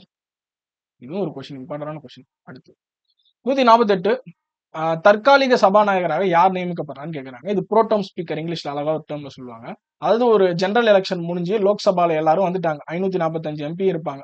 அப்ப ஒரு சபாநாயகர் இருந்தாதான் ஒரு ஒரு கூட்டம் நடக்கும். ஓகேங்களா. அப்ப அதுக்கு தற்காலிகமா இப்போ ஒரு சபாநாயகர் தேவைன்றதுனால என்ன பண்ணுவாங்கன்னா, அவங்களோட குழுவிலே யார் வந்து ரொம்ப சீனியரா இருக்காங்களோ, ரொம்ப ஹையஸ்ட் சூப்பர் சீனியர் யாரோ அவங்கள கூட்டு தற்காலிகமா சபாநாயகரா வந்து இருப்பாங்க, நியமிப்பாங்க. அவருக்கு என்ன வேலை அப்படின்னா, எல்லா எம்பிக்கும் என்ன பண்ணுவாரு அப்படின்னா, அவர் வந்து பதவி பிரமாணம் பண்ணி வைப்பாரு.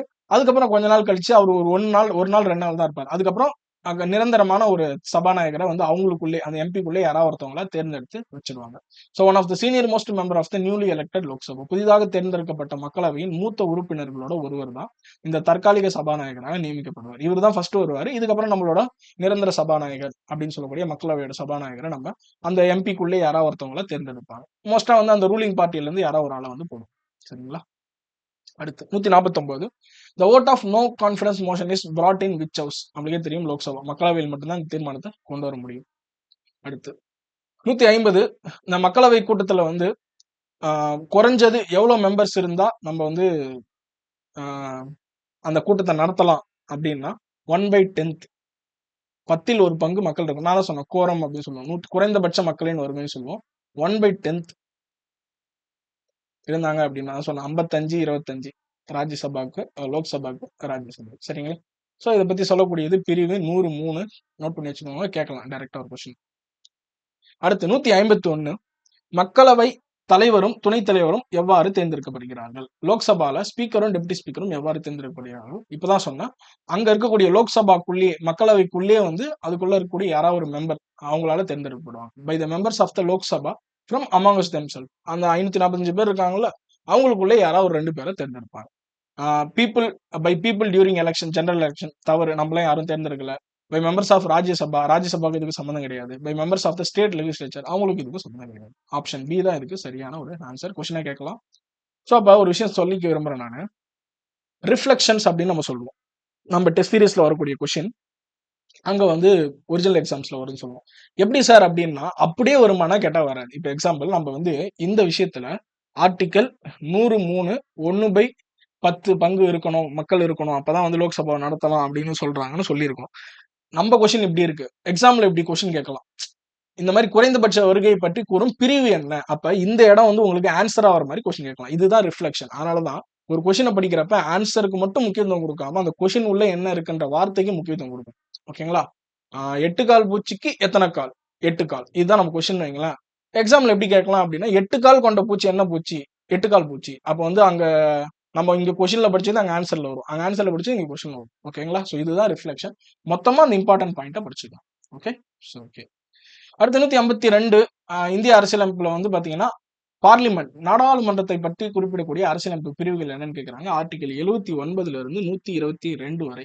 123 அவசர சட்டம், குடியரசுத் தலைவர் அவசர சட்டம் பிறப்பதை பத்தி சொல்லுது. 122 வரை பாராளுமன்றத்தை பத்தி சொல்லுது. சரிங்களா? அடுத்து 153வது கொஸ்டின். 2 கூற்று குடுத்திருக்காங்க. இதுல எது எதெல்லாம் கரெக்ட், இன்கரெக்ட் அப்படின்னு கேட்டிருக்காங்க. இதுல பாருங்க, அரசியலமைப்பு திருத்த மசோதாக்களை மக்களவையிலோ அல்லது ராஜ்யசபாவிலோ, மாநிலங்களவையோ அறிமுகப்படுத்தலாம்னு சொல்றாங்க. இது சரியானது. ஒரு அரசியலமைப்பு திருத்த மசோதாவிற்கு மக்களவையின் ஒப்புதல் மட்டுமே தேவைன்னு சொல்றாங்க. இது தவறானது. கூற்று 1 மட்டும் தான் சரியானது. சரிங்களா? இது வந்து மட்டுமே அப்படின்னு சொன்னது தவறு. கீழ வந்து உங்களுக்கு ஏன்னு குடுத்துட்டோம். மிஸ்டேக்கா.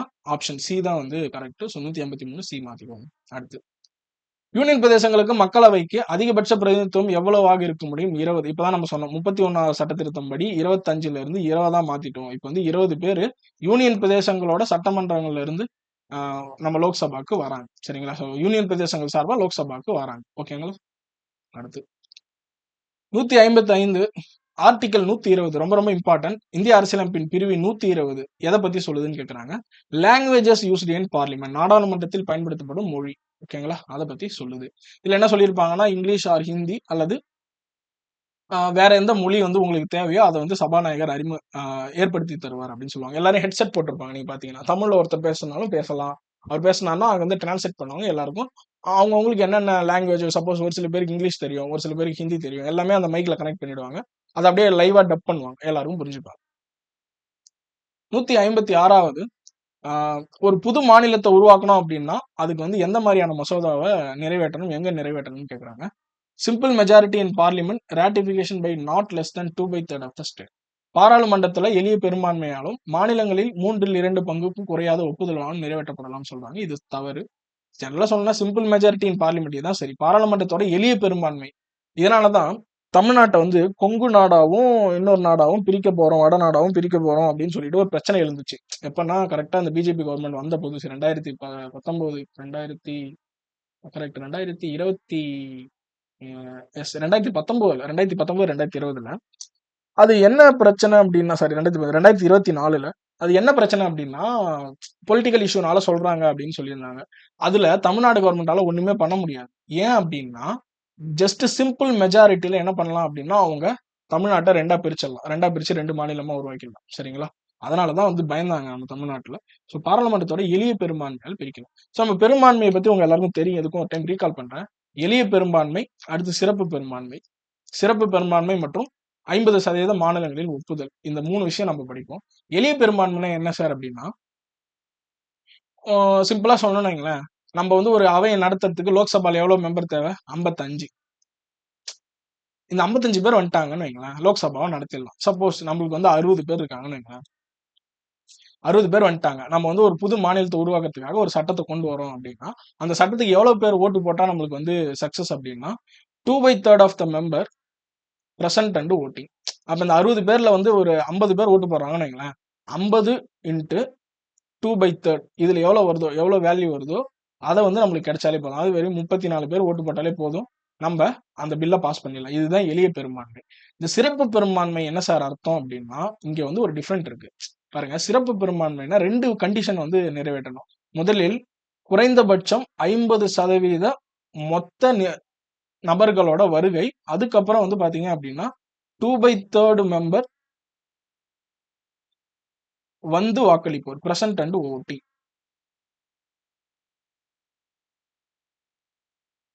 அப்ப குறைஞ்சது ஒரு அவையில 50% மக்கள் வந்து வந்திருக்கணும், உறுப்பினர்கள் வந்திருக்கணும். வந்தவங்கள்ல வந்து ஓட்டு போடுறவங்கல 2/3 பங்கு. அவங்க இப்ப எக்ஸாம்பிள் வந்து ஒரு 120 பேர் ஓட்டு போடுறாங்கன்னு வைங்களேன், வந்தவங்கல சாரி 120 பேர் வந்து இது 50% எவ்வளவு ஆச்சு நமக்கு? 545.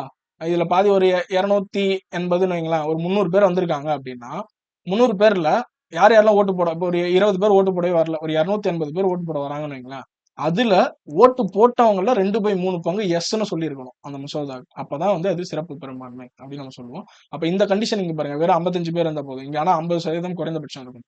அதுக்கப்புறம் இன்னொன்னு இருக்கு, சிறப்பு பெரும்பான்மை மற்றும் 50% மாநிலங்களோட ஒப்புதல் அப்படின்ட்டு. இதுல என்ன அப்படின்னா, சிறப்பு பெரும்பான்மையை நிறைவேற்றிட்டு மாநிலங்களுக்கு அனுப்புவோம். அப்ப 28 மாநிலங்கள்ல குறைஞ்சது 14 மாநிலங்கள் ஒப்புதல் அளிக்கணும். ஒப்புதல் அளிச்சிடுச்சு அப்படின்னா அதை வந்து நம்ம சக்சஸ் பண்ணிடுவோம். அந்த 14 மாநிலங்களும் சிறப்பு பெரும்பான்மையில ஒப்புதல் அளிக்கணும்னு தேவையில்லை, எளிய பெரும்பான்மையில ஒப்புதல் அளிச்சாலே போதும். ஓகேங்களா? அனுப்பிச்சுன்னா அது தேர்தலாம். இது எதுக்கு சார் இந்த சிறப்பு பெரும்பான்மை மற்றும் 50% மாநிலங்களோட ஒப்புதல் வந்து கூட்டாட்சி தத்துவம் சார்ந்த விதிகளை நம்ம திருத்தம் செய்யறோம் அப்படின்னா அதுக்கு இது கேட்பாங்க. ஓகேங்களா? அப்ப ஒரு சாதாரண ஒரு ஸ்டேட்டை கிரியேட் பண்ணனா எளிய பெரும்பான்மை சிம்பிள் மெஜாரிட்டியில நம்ம கிரியேட் பண்ணிட்டு போயிடலாம். உங்களுக்கு மெஜாரிட்டி பத்தி சொல்லணும்னு சொல்லியிருந்தா உங்களுக்கு இதுல சொல்லிட்டேன். அடுத்து 157 பண மசோதா பத்தி கொடுத்திருக்காங்க. Money bill can be introduced only by a minister. இது 100% உண்மை. சரிங்களா? ஒரு அமைச்சரால் மட்டுமே மணி பில்ல வந்து இன்ட்ரோடியூஸ் பண்ண முடியும். ஏன்னா இந்த பண மசோதான்றது பணம் எடுக்கிறது. அதனால எல்லாருமே இன்ட்ரோடியூஸ் பண்ண முடியாது. மினிஸ்டர் தான் இன்ட்ரோடியூஸ் பண்ண முடியும். Ordinary bill can be introduced by a minister or a private member. ஒரு தனி உறுப்பினரோ அல்லது மினிஸ்டரோ வந்து ஒரு சாதாரண மசோதாவை கொண்டு வரலாம்னு சொல்றாங்க. இது சரியான ஒரு கூற்று. இது தனி உறுப்பினர்னா யாரு? இதுல ஒரு கொஸ்டின் உங்களுக்கு வரலாம். ஓகேங்களா? இது தனி உறுப்பினர்னா மினிஸ்டர் அல்லாதவங்க எல்லாருமே தனி உறுப்பினர் தான். அதர் தேன் மினிஸ்டர்ஸ் எல்லாருமே தனி உறுப்பினர் தான். சரிங்களா? நீங்க எதிர்க்கட்சியா இருக்கலாம், ஆளுங்கட்சியா இருக்கலாம். அப்ப both the statements are correct. 2 கூற்றுகளும் சரியானது. ஓகே. அடுத்து 160 இந்த காஸ்டிங் ஓட் சம வாக்கு பத்தி கேக்குறாங்க. ஸ்பீக்கரோட சம வாக்கு பத்தி ஆர்டிகல் 100 நமக்கே தெரியும். சரிங்களா?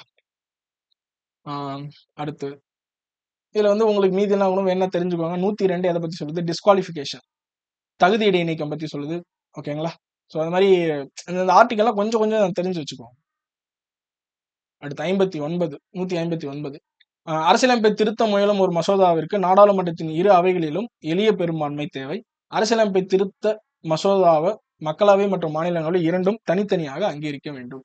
இது கூற்றுல எது சரி அப்படின்னு கேட்டிருக்காங்க. நமக்கே தெரியும் சிம்பிள் மெஜாரிட்டியில அரசியலமைப்பு சட்ட திருத்தம் பண்ண முடியாது. அப்ப இது தவறு. எளிய பெரும்பான்மையில சிறப்பு பெரும்பான்மை தேவை. இதை பத்தி எது சொல்லுது?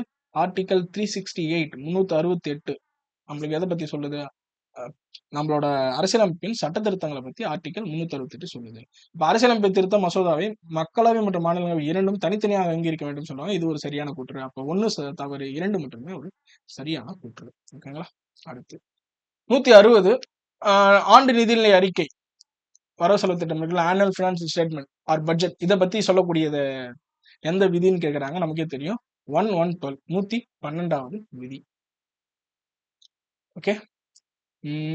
அடுத்து ஸோ இதுல இருக்கிற மீதி ஆர்டிகல் உங்களுக்கு தெரியும் நினைக்கிறேன். 75 ரீகால் பண்ணி பாருங்க. ஸோ பிரைம் மினிஸ்டர் வந்து பிரசிடென்டால நியமிக்கப்படுறாரு. அப்புறம் வந்து மினிஸ்டர்ஸ்லாம் நியமிக்கிறோம். கூட்டு பொறுப்பு இதை பத்தி சொல்லக்கூடியது. 110 மணி பில் பண மசோதாவை பத்தி சொல்லுது. 117 நிதி மசோதா அதை பத்தி சொல்லக்கூடியது. அடுத்து 161 முதல் பெண் சபாநாயகர் யாருன்னு கேட்கறாங்க. நம்ம மக்களவையோட முதல் பெண் சபாநாயகர் யார்? நல்லா புரிஞ்சுக்கணும். மக்களவையோட இதுதான் கொஸ்டினை சேர்த்து பார்க்கணும். மீரா குமார் தான் வந்து முதல் பெண் சபாநாயகர். 2009 நம்மளோட காங்கிரஸ் கட்சியின் சார்பா வந்து தேர்ந்தெடுக்கப்பட்டவங்க. அண்ணா போஸ்டா தேர்ந்தெடுக்கப்பட்டவங்க. இவங்க ஃபார்மரா வந்து ஒரு IFS ஆஃபீஸர், ஃபாரின் சர்வீஸ் ஆஃபீஸரா இருந்தாங்க. கேம்பிரிட்ஜில் படிச்சவங்க. அதெல்லாம் தேவையில்ல. ஜஸ்ட் மீரா குமார் ஃபேக்ட் மட்டும் ஞாபகம் வச்சுங்க. 162 பாருங்க. அரசியலமைப்பை திருத்தத்துக்கு சிறப்பு பெரும்பான்மை தேவை. இந்த கூற்று 1 சரியா? சரி. அரசியலமைப்பை திருத்த மசோதாவிற்கு நாடாளுமன்றத்தின் இரு அவைகளில் மொத்த உறுப்பினர்களின் சிறப்பு பெரும்பான்மை தேவை. எஸ், இதுவும் சரி. 2 கூற்றுகளுமே சரியானது. ஒரு கொஸ்டினை எந்த பெர்ஸ்பெக்டிவ்ல கொடுத்தாலும் நமக்கு வந்து கரெக்டா தப்பான்னு நம்ம அனலைஸ் பண்ண தெரியணும். அடுத்து 163 ராஜ்யசபா பத்தி அலோகேஷன் ஆஃப் சீட்ஸ் இந்த ராஜ்யசபா, நம்மளோட இடஒதுக்கீடு, மாநிலங்களவையோட இடஒதுக்கீடை பத்தி சொல்றாங்க. இது இடஒதுக்கீடுன்றப்ப ரிசர்வேஷன் கிடையாது. ஒரு மாநிலத்துக்கும் எவ்வளவு தரோம் அப்படின்ட்டு. இப்ப கூட நம்ம பார்த்தோம். முதல் மாநிலம் இதுல முதல்ல யார் இருக்கா? முதல்ல இருக்கிறது நம்மளோட யூபி. 3ஆவதா நம்ம தமிழ்நாடும் இருக்கிறது. சரிங்களா? இதை பத்தி சொல்லக்கூடிய அட்டவணை வந்து 4வது அட்டவணை. நம்மளுக்கு எல்லாமே பேசிக்கா தெரிஞ்சிருக்கணும். The seats in Rajya Sabha are allocated to the states on the basis of equal representation. சமமான பிரதிநிதித்துவத்தோட அடிப்படையில மாநிலங்களுக்கு சீட்டு ஒதுக்கப்படுதுன்னு சொல்றாங்க. இது சரியான்னு கேட்டா தவறு. இதுக்கு அர்த்தம் என்ன சார்? சமமான பிரதிநிதித்துவம் அப்படின்னா யூஎஸ்ஏல இருக்குன்னு வைங்களேன். யூஎஸ்ஏல நிறைய கண்ட்ரிஸ் இருக்கும். இவங்களோட கான்செப்ட் படி இவங்களோட மாநிலங்களவையில ஒரு மாநிலம்னா ஒரு சீட்டு தான். ஒரு மாநிலத்துக்கு 2 சீட்டுனா எல்லா மாநிலங்களுக்கும் 2 சீட்டு தான். இது பேர் தான் ஈக்குவல். அப்ப ஒரு மாநிலம் பெருசா இருக்கலாம், ஒரு மாநிலம் சின்னதா இருக்கலாம், ஒரு மாநிலம் ஒரு ஊர் சைஸ் இருக்கலாம். எல்லாருக்குமே 2 சீட்னா 2 சீட்டு தான், ஒரு சீட்னா ஒரு சீட்டு தான், 10 சீட்னா 10 சீட்டு தான். ஓகே, சமமா இருக்கும் எல்லாருக்கும். ஆனா இந்தியாவில் அப்படியா? கிடையாது. யூபிக்கு அதிகம், தமிழ்நாட்டுக்கு அதிகம், பாண்டிச்சேரிக்கு கம்மி. ஸோ இந்த மாதிரி வந்து குறைஞ்சிக்கிட்டே நம்மளுக்கு போகும். அப்ப இது சமமான பிரதிநிதித்துவம் கிடையாது. இந்த வார்த்தையை நோட் பண்ணி வச்சுக்கோங்க. 1 தவறு. ஸோ இது 4வது அட்டவணை தான் மாநிலங்கள் மற்றும் யூனியன் பிரதேசங்களுக்கு இந்த இடஒதுக்கீடு பத்தி சொல்லுதுன்னு சொல்றாங்க. இது 2 சரியானது. 4வது அட்டவணையின்படி நம்மளுக்கு தெரியும். அப்ப 2 மட்டுமே சரியானது. எது சரியாதுன்னு கேட்கறாங்க. இதுதான் பார்க்கணும் ஃபர்ஸ்ட். சரிங்களா? தவறானதுன்னு கேட்டிருந்தாங்கன்னா 1 மட்டும் போடுவீங்க. சரியானதுன்னு கேட்டா 2 மட்டும். அடுத்து 164வது, இது ரொம்ப இம்பார்ட்டன்டான கொஸ்டின். இந்த கொஸ்டின் வந்து SSC படிக்கக்கூடிய எக்ஸாம்ஸ் எல்லாம் கேட்கறாங்க. பாருங்க, ஆர்டிகல்ஸே யாரும் அதிகமா படிக்க மாட்டாங்க. அதுவும் இந்த எஸ்எஸ்சி ஸ்டூடெண்ட்ஸ்லாம் ரொம்ப மினிமலா தான் ஆர்டிகல் படிப்பாங்க. அவங்க ஃபண்டமெண்டல் ரைட்ஸ் பத்தி மட்டுமே ஆர்டிகல் படிக்கனாவே அவங்க அவ்வளோ கஷ்டப்படுவாங்க. அவங்களுக்கு வந்து இந்த கொஸ்டின் கேட்டிருந்தாங்க. சரிங்களா? ஸோ இது ஆர்டிகல் 83 அரசியலமைப்புல duration of the houses of the parliament, நாடாளுமன்ற அவைகளோட கால அளவை பற்றி குறிப்பிடுகிறது. இதுதான் வந்து அந்த ஆர்டிகல் 183. அடுத்து 165 முக்கியமான 3 ஆர்டிகல். இந்த 3 ஆர்டிகள பொறுத்து சொல்றாங்க. நம்ம சொன்னோம் 79ல இருந்து 122 வரைக்கும் பார்லிமெண்ட்ட பத்தி குறிப்பிடுறாங்க. இப்ப 79 எத பத்தி சொல்லுது அப்டின்னா, பார்லிமெண்ட்ல யார் யாரெல்லாம் இருக்கலாம்? குடியரசுத் தலைவர் 2 அவைகளை கொண்டது ஒரு நாடாளுமன்றமாக இருக்கும்னு சொல்றாங்க. 1 வந்து 79க்கு ஏ தான். அது மேட்ச் பண்ணணும் நீங்க. கீழ ஆப்ஷன் இருக்கும். அடுத்து 80 ஃபர்ஸ்ட் வந்து கவுன்சில் ஆஃப் ஸ்டேட்ஸ பத்தி சொல்லும். மாநிலங்களவை பத்தி ஃபர்ஸ்ட் சொல்லும். அடுத்து composition of the house of the people, அடுத்து மக்களவை பத்தி சொல்லும். ஓகேங்களா? இவங்களோட அமைப்பு எப்படி அமைஞ்சிருக்கு? மக்களவையும், மாநிலங்களும் எப்படி அமைஞ்சிருக்கு? நியமிக்கப்பட்ட உறுப்பினர்கள் இருக்காங்களா? அடுத்து இது எப்படி தேர்ந்தெடுக்கப்படுறாங்க? இத மாரி விஷயங்கள்லாம் சொல்லும். ஸோ எல்லாமே வந்து நேரா பொருந்திருக்கும். ஓகேங்களா? இது 3 ஆர்டிகிள் ரொம்ப முக்கியமா படிச்சு வச்சுக்கோங்க. ஏபிசி, சி தான் வந்து ஆன்சர். ஓகே, இன்னொரு 10 கொஸ்டின் இருக்கு. பின்வருவற்றில் மத்திய சட்டமன்றத்தின் முக்கிய செயல்பாடு என்ன? இது வந்து ஒரு கொஞ்சம் டிஃபிகல்ட்டான கொஸ்டின். மெயின் ஃபங்ஷன் எதுன்னு கேட்டிருக்காங்க. இந்த 4 விஷயமுமே அது வந்து பண்ணும். இந்த 4 விஷயத்தையுமே பண்ணும். ஆனா முக்கிய செயல்பாடுன்னு கேட்டுட்டாங்களே. செயல்பாடுகள் எவைன்னு கேட்டா அனைத்தும் சொல்லலாம். மெயின் ஃபங்ஷன்னு கேட்டிருக்காங்க.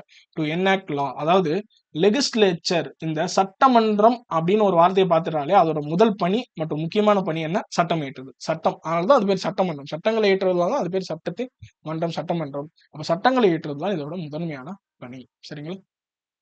அடுத்து 167 according to article 64 of the Indian constitution, which position is held by vice president of India? நம்மளோட இந்திய துணை ஜனாதிபதி, துணை குடியரசுத் தலைவர் அரசியலமைப்பின் பிரிவு 64 படி எந்த பதவியை வகிக்கிறார் அப்படின்னு கேட்டிருக்காங்க. 63 வந்து குடியரசு துணைத் தலைவரை பத்தி சொல்லுது. 64 அவர் பதவி வழி மாநிலங்களவையின் தலைவராக இருப்பார். he is the ex officio chairman of Rajya Sabha அப்படின்னு ஒரு விஷயத்த சொல்லும். அப்ப பிரிவு 64 சேர்மன் ஆஃப் ராஜ்யசபா, மாநிலங்களோட தலைவரா இருப்பாரு அப்படின்ற ஒரு விஷயத்த சொல்லுது. ஓகேங்களா? இது நீங்க பிரசிடென்ட் வைஸ் பிரசிடென்ட்ல படிச்சிருந்தாலுமே அது எங்க தான் ரிலேட் ஆகுது? இங்க தான் முழுமையா வந்து ரிலேட் ஆகுது. சரிங்களா? Option B. 168 நாடாளுமன்றத்தின் அதிகாரங்கள் தொடர்பாக பின்வருவற்றில் எவை சரியல்ல? எது ராங்னு கேக்குறாங்க. which is not correct. So parliament can approve 3 types of emergency. இது சரி. நாடாளுமன்றம் 3 விதமான அவசர நிலை பிரகடனத்தை அனுமதிக்கலாம். என்னென்ன மாதிரி அவசர நிலை? தேசிய அவசர நிலை, குடியரசுத் தலைவர் ஆட்சி, நிதி நெருக்கடி நிலை, நிதி அவசர நிலை, financial emergency, president rule, national emergency. Article 352, 356, 360 இது எல்லாமே ரிலேட்டட் டு எமர்ஜென்சி. இதெல்லாம் வந்து எப்படி வேகமா சொல்லலாம் அப்படின்னா, இத நான் எதுவுமே வந்து மனப்பாடம் பண்ணதே கிடையாது. ஜஸ்ட் வந்து நான் திரும்ப திரும்ப படிச்சுட்டே இருப்பேன். அது வந்து ஆக்சுவலா வந்து ரொம்ப ஃபாஸ்ட்டா வந்து நம்மளுக்கு ரீகால் பண்ணிடுவேன். ஓகேங்களா? அடுத்து state boundaries can be changed. Yes. மாநிலங்களோட எல்லைகளை மாற்ற முடியுமா? நாடாளுமன்றத்தால மாற்ற முடியும். நாடாளுமன்றம் மாநில சட்ட மேலவையை நீக்க முடியும். பார்லிமெண்ட் நீக்க முடியாது. Sorry. Parliament cannot remove the state legislative council. இந்த மேலவையை நீக்க முடியாதுன்னு சொல்றாங்க. இது சரியான்னு கேட்டா இது தவறு. நீக்க முடியும். இத பத்தி சொல்லக்கூடியது ஆர்டிகிள் 169. அடுத்து உங்களுக்கு மாநில சட்டமன்றம், மாநில நிர்வாகம் பத்தி படிக்கிறப்ப டீட்டெயிலா படிப்பீங்க. அப்ப இதுதான் ஆன்சர். இதுதான் சரியில்லை. அடுத்து ஒரு உயர்நீதிமன்றத்தை 2 அல்லது அதற்கு மேற்பட்ட மாநிலங்களுக்கு ஏற்படுத்தலாம். One common high court can enacted for 2 or more states. Yes, இதுவும் வந்து ஒரு சரியானது தான். எக்ஸாம்பிள் பாத்தீங்க அப்படின்னா பஞ்சாப், ஹரியானா, சண்டிகர், இதுல இவங்க 2 பேருக்கும் சேர்ந்து சண்டிகர்ல வந்து கோர்ட் இருக்கும். ஸோ இதை பத்தி நம்ம முன்னாடி வீடியோஸ்லாம் போட்டிருக்கோம். பாருங்க, ஐபிஎல் சீரிஸ் பாருங்க. அதுல நான் நிறைய இன்சைட்ஸ் வந்து உங்களுக்கு கொடுத்துருக்கேன். ஓகேங்களா? ஸோ அப்ப இதுவும் சரி. அப்ப சி மட்டும் தவறானது. அவங்க என்ன கேட்கறாங்க? நாட் கரெக்ட் கேட்கறாங்க. சி தவறானது. அடுத்து 169 article 98 of the constitution deals with secretariat of the parliament. நாடாளுமன்றத்தோட செயலகம் பத்தி குறிப்பிடுது. 198 ரொம்ப முக்கியமான ஒரு விதி. நிறைய டைம் கேட்டிருக்காங்க. ஓகேங்களா? அடுத்து 5 கொஸ்டின் இருக்கு. 170 இந்திய நாடாளுமன்ற அமைப்பு எந்த மாதிரியை அடிப்படையாக கொண்டது? வெஸ்ட்மினிஸ்டர் மாடல், வெஸ்ட்மினிஸ்டர் மாதிரி, welfare state model, both A and B இரண்டும் இல்லை. இதுக்கு வந்து ஆன்சர் பாத்தீங்கன்னா வெஸ்ட்மினிஸ்டர் மாடல். பார்லிமெண்டரி சிஸ்டம் நம்மளுக்கு வெஸ்ட்மினிஸ்டர் மாடல். என்னன்னா ஒண்ணும் கிடையாது. நம்மளோட அமைச்சர்கள்லாம் இருக்காங்கல்ல, அந்த மாடல் மினிஸ்டர் மாடல். ஓகேங்களா? வெல்ஃபேர் மாடல் நம்மளுக்கு கிடையாது. இது வெல்ஃபேர் மாடல் வந்து யூஎஸ்எஸ்ஆர்ல இருக்கக்கூடியது. நலன்புரி அரசு. அதுல வந்து ரொம்ப சோசியலிஸ்டிக் பிரின்சிபல், சமூகம் சார்ந்த கொள்கைகள் அதிகமா வச்சிருப்பாங்க. நம்ம அந்த மாதிரி ஒரு அமைப்பு கிடையாது. Westminster model. ஓகேங்களா? வெஸ்ட்மினிஸ்டர் மாதிரியே அடிப்படையாக கொண்டது. அடுத்து 171வது கொஸ்டின் அரேஞ்ச் பண்ண சொல்றாங்க. இப்பதான் நம்ம பார்த்தோம். ஆர்டிகல் 79, 80. 80 எதை பத்தி சொல்லுது? Composition of Rajya Sabha. ராஜ்யசபாவோட அமைப்பு பத்தி சொல்லுது. அப்ப 4க்கு டி போட்டா ஆப்ஷன் ஏ வந்துரும். ஆம், அடுத்து வந்து பாத்தீங்க அப்படின்னா 102 வந்து டிஸ்குவாலிஃபிகேஷன் பத்தி சொல்லுது. நாடாளுமன்ற உறுப்பினர்களோட பதவி விலப்பு பத்தி சொல்லுது. அப்ப 2க்கு பி கரெக்ட். 1க்கு ஏ நாடாளுமன்ற கூட்டத்தொடர்கள் ஒத்திவைப்பு கலைப்பு சம்மன் ப்ரோராக் அண்ட் டிஸ்சொல்யூஷன் இதை பத்தி சொல்லுது. 83 வந்து நம்ம முன்னாடியே பார்த்தோம். 83 எதை பத்தி சொல்லுது? டியூரேஷனை பத்தி சொல்லுது. கால அளவை பத்தி சொல்லுது. அடுத்து வந்து 93 ஸ்பீக்கர் டெப்டி பிரசிடென்ட் மக்களவை மற்றும் தலைவர் மற்றும் துணைத் தலைவர்கள் பத்தி சொல்லுது. இதுவும் ரொம்ப இம்பார்ட்டன்டான கொஸ்டின் கேட்க வாய்ப்பு இருக்கு. சரிங்களா? ஸோ இது 4மே இம்பார்ட்டன்ட் ஆர்டிகல். உங்களுக்கு கொஸ்டின்ல வச்ச ஆர்டிகல் எல்லாமே இம்பார்ட்டன்ட்ங்க. கண்டிப்பா படிக்கணும். இது எப்படி எழுதணும் அப்படின்னா ஒரு ஒரு ஒரு 2 A4 ஷீட் எடுத்து ஒரு 400 ஆர்டிகல் எழுதுற மாதிரி சின்ன சின்னதா பாக்ஸ் போட்டுக்கோங்க. ஓகேங்களா? உங்களுக்கு ஆல்ரெடி நான் ஒரு போன டெஸ்ட் உங்களுக்கு நான் காட்டியிருக்கேன். நான் எப்படி எழுதி வச்சிருந்தேன் அப்படின்னா அந்த மாதிரி எழுதிட்டு ஒரு வார்த்தையில் எழுதிக்கணும். அப்ப 102 தகுதி இழப்பு, 80 ராஜ்யசபா அமைப்பு ஒரு வார்த்தையில் எழுதிக்கணும். 85 வந்து பாத்தீங்கன்னா தொடர் ஒத்திவைப்பு கலைப்பு கூட்டத்தொடர் இந்த வார்த்தையை மட்டும் எழுதி வச்சுக்கணும். ரொம்ப பெருசா வந்து எழுதக்கூடாது. ஹிண்ட் மாதிரி எழுதி வச்சுட்டா ரிவைஸ் பண்ண ஈஸியா இருக்கும். வரிசைப்படி எழுதணும், பகுதிப்படி எழுதணும். ஓகே, ஸோ ஆப்ஷன் ஏ.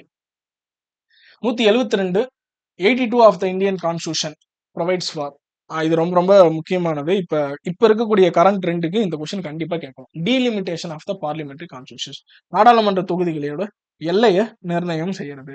இதை பத்தி தான் பேசிட்டு இருக்காங்க இப்ப. சரிங்களா? அதனால இது ஒரு கொஸ்டினா கேட்க வாய்ப்பு இருக்கு. மேபி ஆர்டிகல் கேட்கலாம், இல்ல இதை கொடுத்துட்டு என்ன ஆர்டிகல்னு கேட்கலாம். உஷாரா இருந்துக்கோங்க. பாருங்க, நம்ம அப்படியே கொஸ்டின்ல 79, 80, 81, 82, 83 அப்படியே கவர் பண்ணிட்டே வரமா. ஸோ இது எல்லாத்தையும் எக்ஸாம் முடிச்சுட்டு ஒரு ஷீட்ல எழுதி வச்சுக்கணும் நான் சொன்ன மாதிரி. அடுத்து 173 who is the architect of the new parliament building? Raja Rewal. இது வந்து ஒரு recent current affairs. Raj Rewal maybe கேட்க வாய்ப்பு இருக்கு. ஓகேங்களா? இது ஆல்ரெடி எஸ்எஸ்சி எக்ஸாம்ஸ் எல்லாம் கேட்டுட்டு வந்துட்டு இருக்காங்க. அடுத்து 174வது கொஸ்டின் மக்களவை உறுப்பினர்களால் அரசாங்கத்தின் நிதி மசோதாவில் குறிப்பிட்டுள்ள அம்சங்களுக்கு எதிராக கொண்டு வரப்படும் தீர்மானம் என்பது எவ்வாறு அழைக்கப்படுகிறது? ஒரு மணி பில் கொண்டு வந்துட்டாங்க. ஓகேங்களா? ஒரு நிதி மசோதா, பண மசோதா கொண்டு வந்துட்டாங்க. அது வந்து எதிரில் இருக்கக்கூடிய எதிர்கட்சிக்கு பிடிக்கல. அப்ப அதுக்கு எதிராக வந்து அவங்க ஒரு மோஷனை கொண்டு வருவாங்க, ஒரு தீர்மானத்தை கொண்டு வருவாங்க. சரிங்களா? சோ அப்ப அந்த தீர்மானம் நகர்வு எந்த நகர்வு எதை பேஸ் பண்ணி பேர் கொண்டு இருக்கும் அப்படின்னு கேட்கறாங்க. 4த்துல எதுன்னு கேட்டு பாருங்க. இதுல வந்து ஆப்ஷன் வந்து ஆன்சர் கட் மோஷன், வெட்டு தீர்மானம்.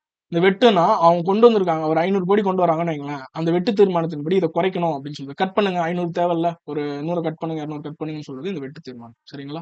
இது எது கூட தொடர்புடையது? இது வந்து இந்த பண மசோதா, நிதி மசோதா கூட தொடர்பு. அப்ப மீதி 3 என்னன்னு நான் சொல்லிடுறேன், நோட் பண்ணி வச்சுக்கோங்க. சென்சர் மோஷன், கண்டன தீர்மானம்.